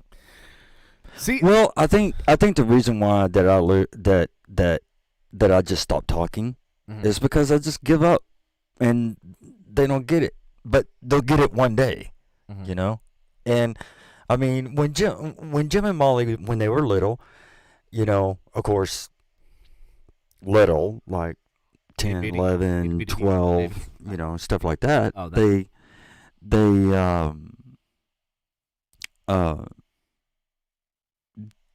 would talk to me. Or I love how Kayla in the comments is defending herself, but nobody's even said anything. I know. It's really like really, what did we strike a nerve? Why are you on the defense? It's really hard. It's really hard to explain. What's that? I mean, with my kids, it's. I want to think that I listened to my kids when they were younger, when they were kids, and if they were here, they would probably say, "No, Dad, you didn't. You cut us off." And I probably did cut them off, saying, you know what? I don't want to hear it. I don't want to hear it. Nope, don't want to hear it. And I always expected them to defend themselves, even against me. And Kayla says, "I tell you to do your clothes, no debate. Get your ass up and do it." Yeah, Kayla, you're right. Absolutely right. There's no debate. There's no discussion need to be had. You're asked to do something, do it. Right. And I agree with her on that. Mm-hmm. But yeah, with her, it's not so much a debate. It's like talk back. It's like they talk back. They talk back. Right. Instead of just saying, "Yes, ma'am, I got it," or "How can I help you?" Blah blah blah. It's like it's constant. Well, so and so did such. Oh my God! Oh my God! Yeah, you know how that goes. Oh my God! You know what? Jim and Molly did that. Yeah. Jim and Molly did that. Mm-hmm. And Molly would say, "But Jimmy did this and Jimmy did that." Okay, you know what? Go over there and help him. But Dad, go over there and help him. Right. And then Jim, Molly did this, Molly did that. Okay, you know what? You jealous because you're not doing it? Go help him. But no, So, I wish struggle is real. I wish they were still little kids. I know. I do. Oh, jeez. Mm-hmm. Kimberly wrote a novel. Hold on. Oh my God, Kim. I keep mine an accelerated program that has harder, faster paced curriculums. I give plenty of affirmation and guide, but failing is the best teacher. Hell yeah, I've learned more in life from failing than I did ever succeeding. Having their voice heard is so important. If you listen without judgment, they will be more open to come to you and follow advice. It's exactly what I said. Well, yeah, I agree with Kimberly too. Yeah, build their own coping mechanisms and problem-solving skills over time. Exactly. Right. And that's the thing is you don't want to shut them off because then they're less apt to come to you. They're gonna go, find other ways and find other answers, and those may be constructive and they may be destructive. I don't want to say that I shut my kids off or shut my kids out.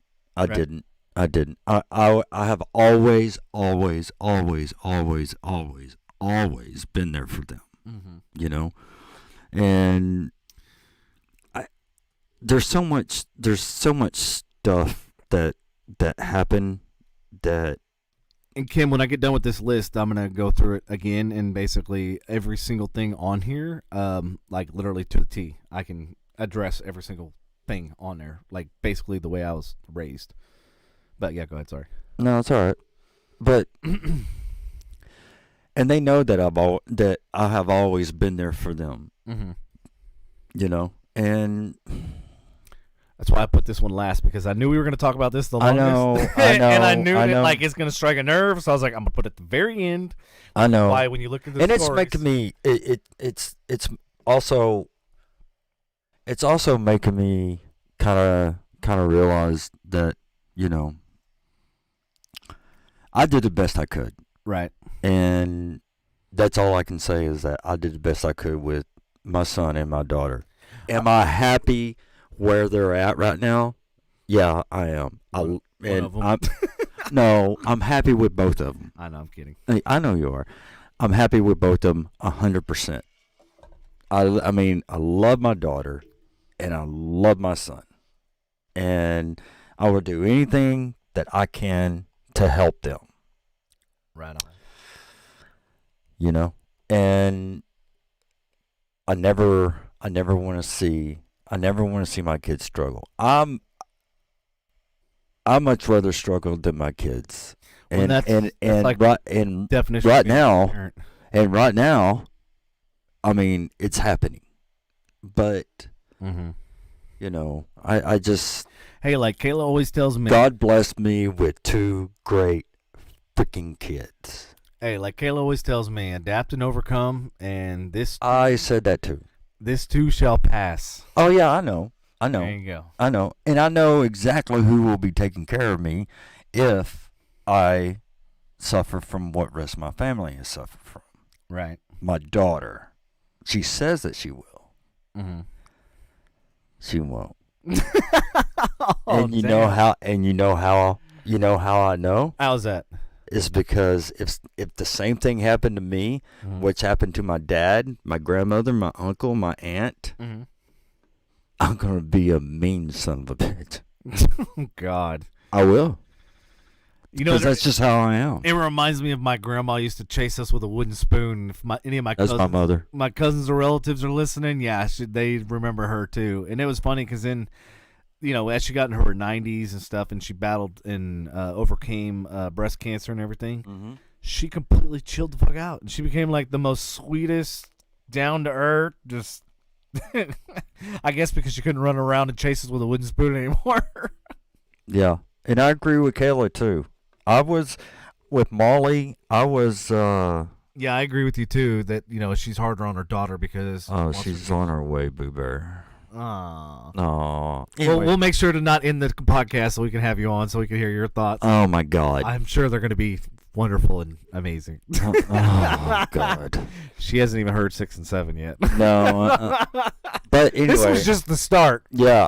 But anyway. Yeah. I mean, it's like I said. I mean, Jim will have a hand in it, but it's going to be more. It's going to be more Molly than. More Molly than Jim. Jim has a big heart. Yeah.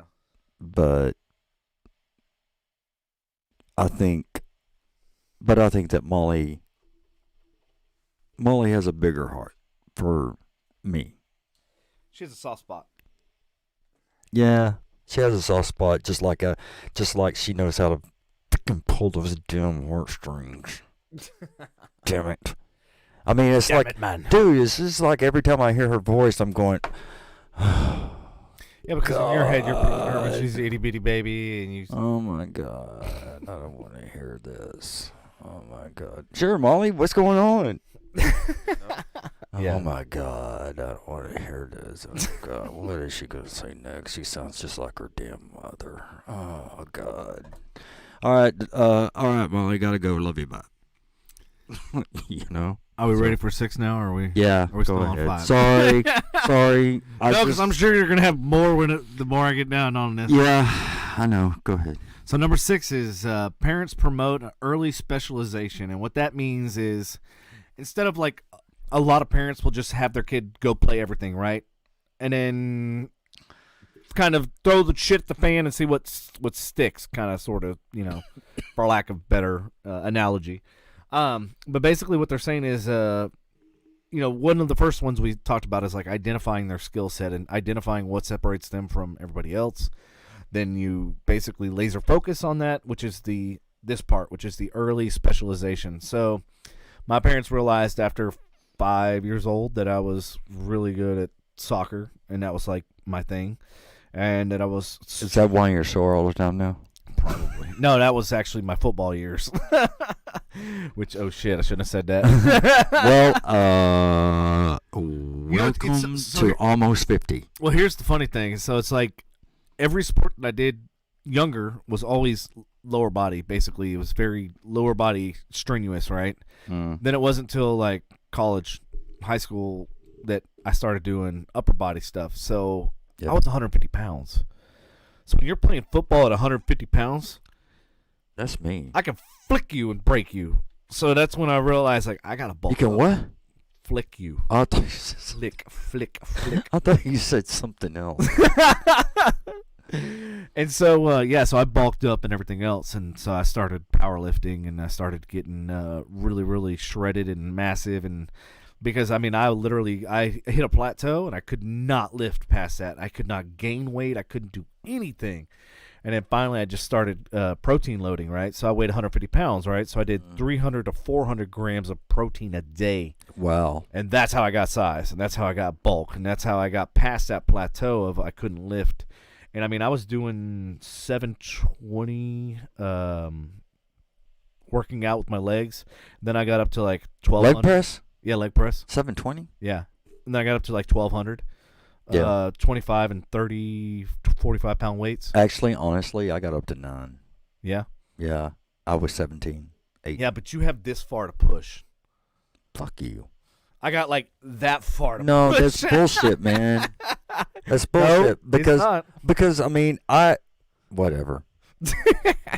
I got close to the weights and I pushed, and it was 9. Seriously. Mm-hmm. So anyway,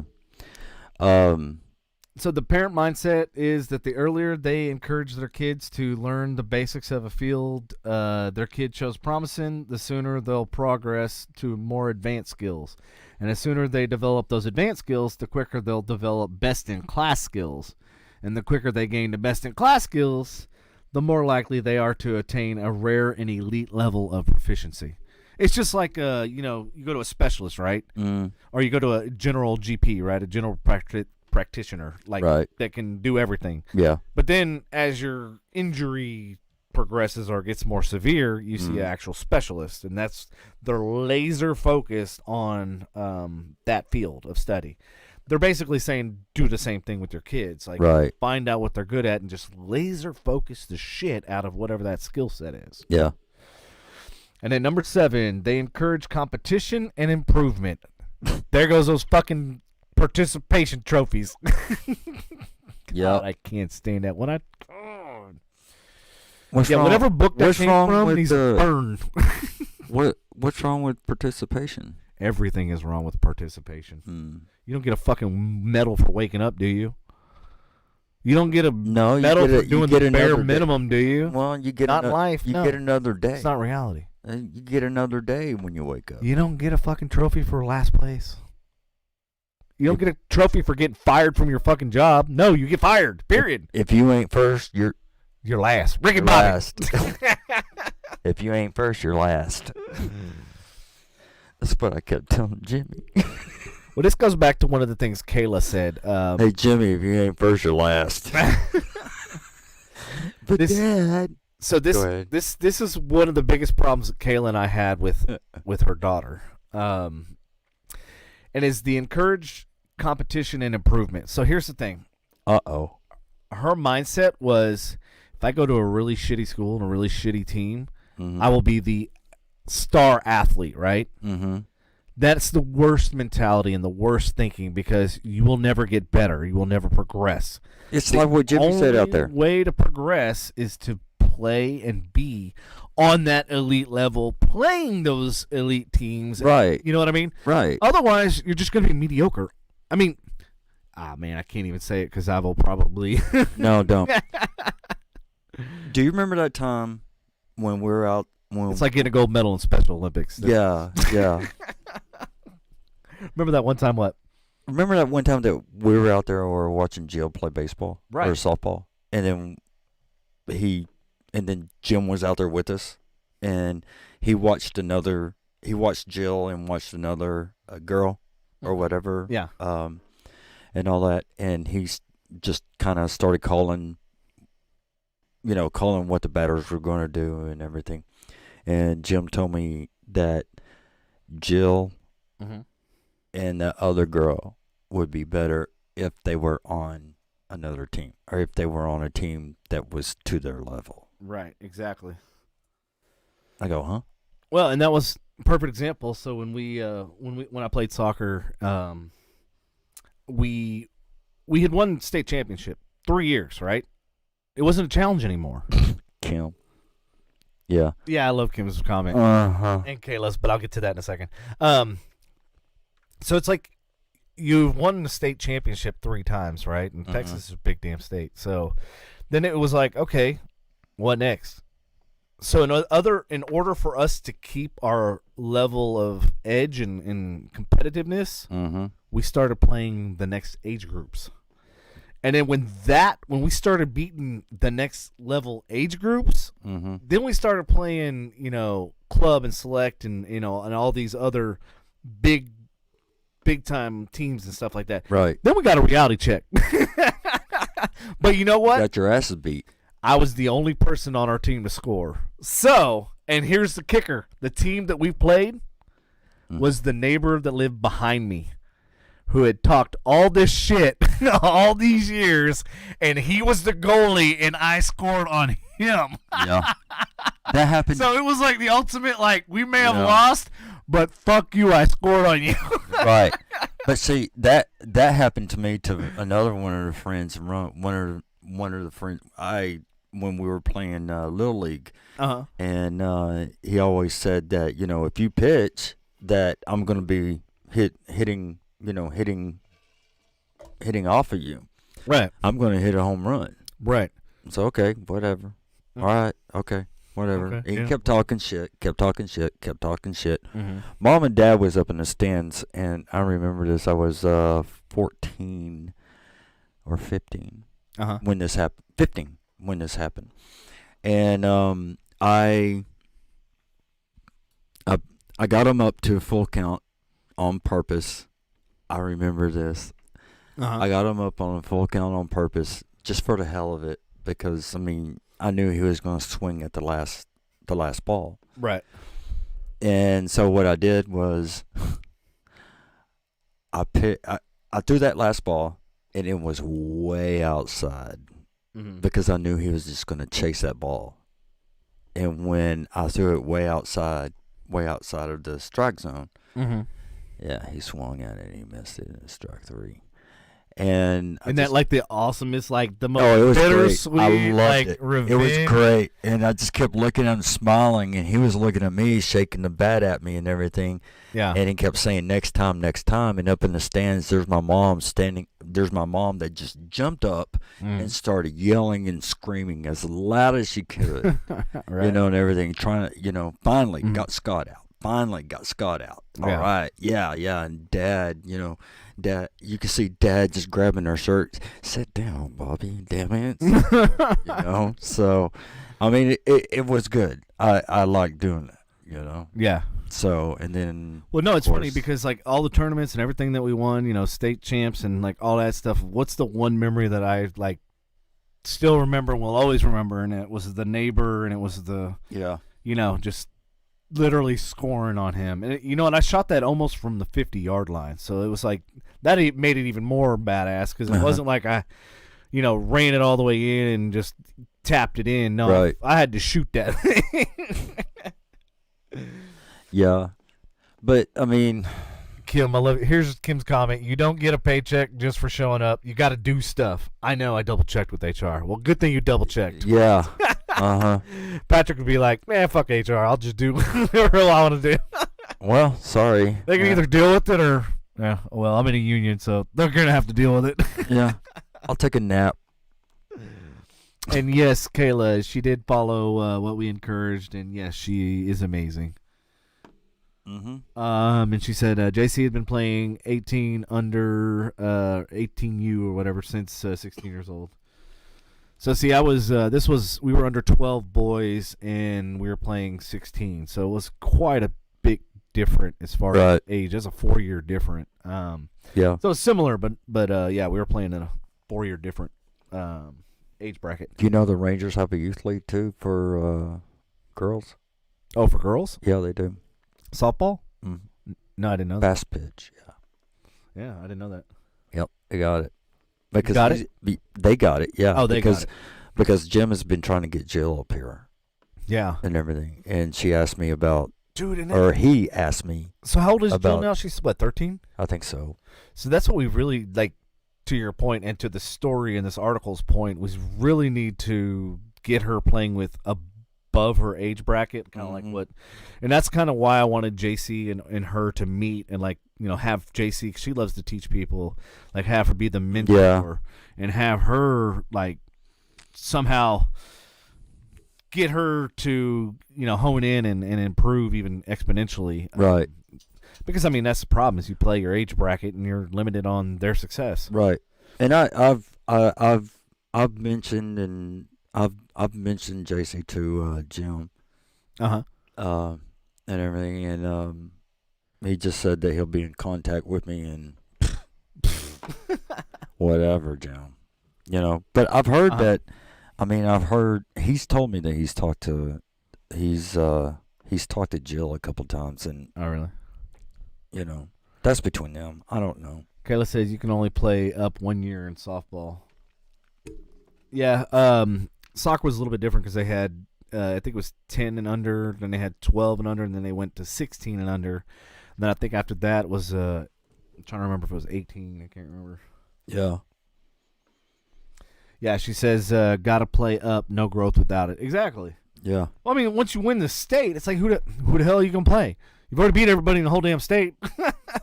Pretty much. So the only way to, like, get better is to play up, play higher. Right.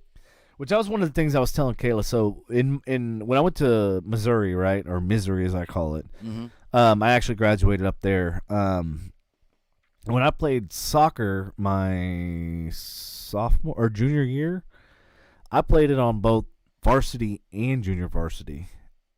And I was like, how's that even legal? Right. And I was like, because I know in Texas, like, you either play on varsity or that's it, or you play JV and that's it. You can't play both. Mm-hmm. But, I mean, I didn't mind because I got to play twice as much, and I got to, you know, hone in on my craft, and, you know, I got to get more playing time than anybody on both teams. I thought I saw lightning. Yeah, you did. It was on the TV. Oh, okay. Their storm chasing mobile. Oh, dude, that thing looks old as hell. It's a Explorer. Oh. Look. Oh. Oh, okay, that one looks newer than the one that they just showed. The other one they showed was like a 1980s Explorer. I was like, why do they have that? Why are they advertising this thing? Squirrel. Squirrel. Literally. Yeah. Squirrel. I don't know. I just saw a flash on my monitor. I just didn't know. Patrick was freaking out. Yeah. I thought it might be storming again. Well, I mean, every time we do have a podcast, typically there's been a storm, so. Right. Now you got me wondering.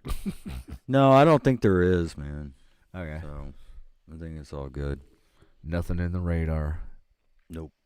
Hey, speaking of radar, we got a senior picture shoot on Saturday, if you want to go. Oh, okay. I got 3 locations here locally. Okay. What were you doing? Were you fighting the microphone? Oh, I was just. Okay. I was like, all of a sudden. I was just pushing it away. Yeah, so I got 3 locations that are here locally. So I didn't know what you had planned on Saturday. I know you busy here and there, everywhere. So I didn't know if you were busy on Saturday. If so, let me know. I will let you know after this. Okay. Well, on that note, we are right at the 1 hour and 59-minute mark. I served a perfect game in high school. Junior varsity.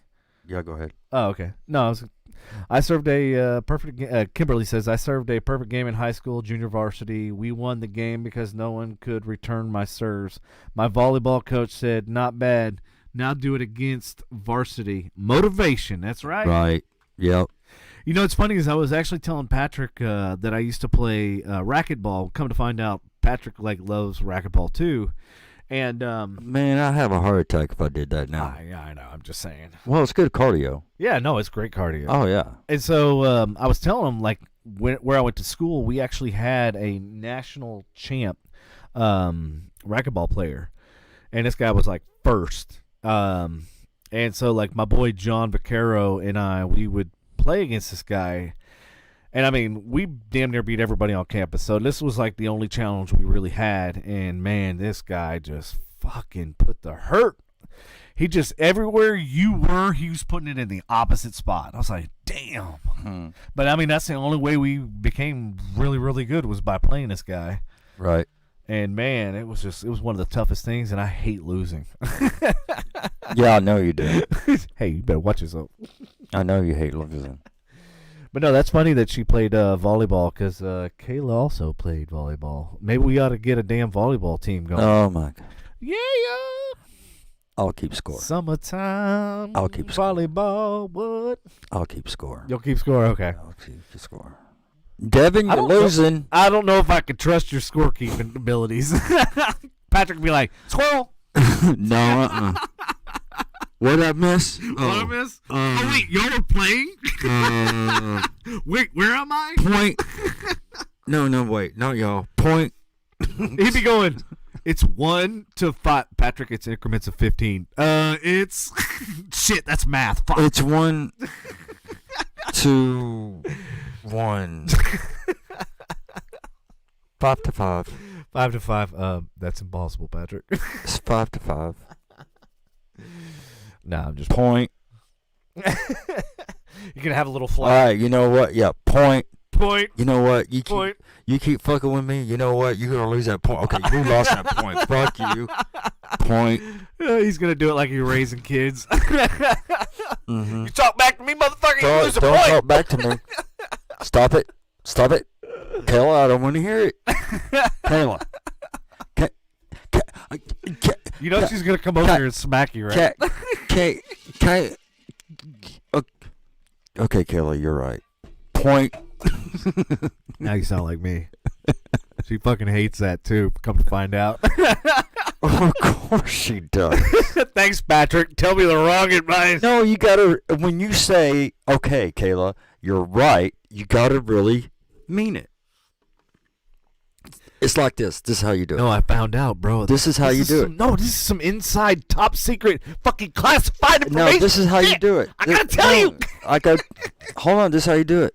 This is how you do it. All right, this is revolutionary, though. You ready? I'm ready. Okay, Kayla, you're right. Do I gotta do the sniff, dude? No. So, right, what'd you sniff? Okay, Kayla. What's a Kayla? Okay, Kayla, you're right. You're right, Kayla. And then she will throat punch you and kick you in the dick. Pa-pow! What? Oh, God. Okay. You were fucking wrong. She's like, price is wrong, motherfucker. Yeah. Oh, shit. Yeah. Just, that's how you do it, really. No, I finally figured it out. Because I tried your fucking method, right? And it worked for like 30 seconds. That's it. That's the shelf life of that fucking thing. So come to find out, she's like, well, it fucking turns me on when a man stands up and fucking, like, fights his point, right? And I was like, I knew you were fucking doing it on purpose. I was like, you're purposely trying to fight with me just to get me angry. Just... It doesn't work on Geminis. It works on Sagittariuses that are Irish. Well, I'm a Sagittarius, but I'm not Irish. No, I'm not talking about you. Are you talking about Kim? She's Sagittarius, isn't she? Yeah. Booyah! Yep. Know your audience. Irish Sagittarius. It works on an Irish Sagittarius. What? Oh, you're right. You're right. You're right. You're right. You're absolutely Everything's fine. You're right. Kimberly's laughing. You're right. You're absolutely right. You're absolutely fucking right. Damn, you're right. There you go. See? Hell yeah. Hell yeah. Snap it to a Slim Jim, mother. Even though I knew she was wrong.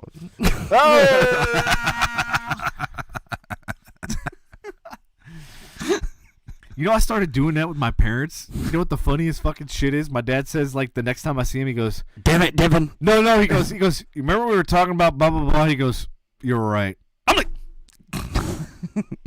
what the alert the fucking news, the media.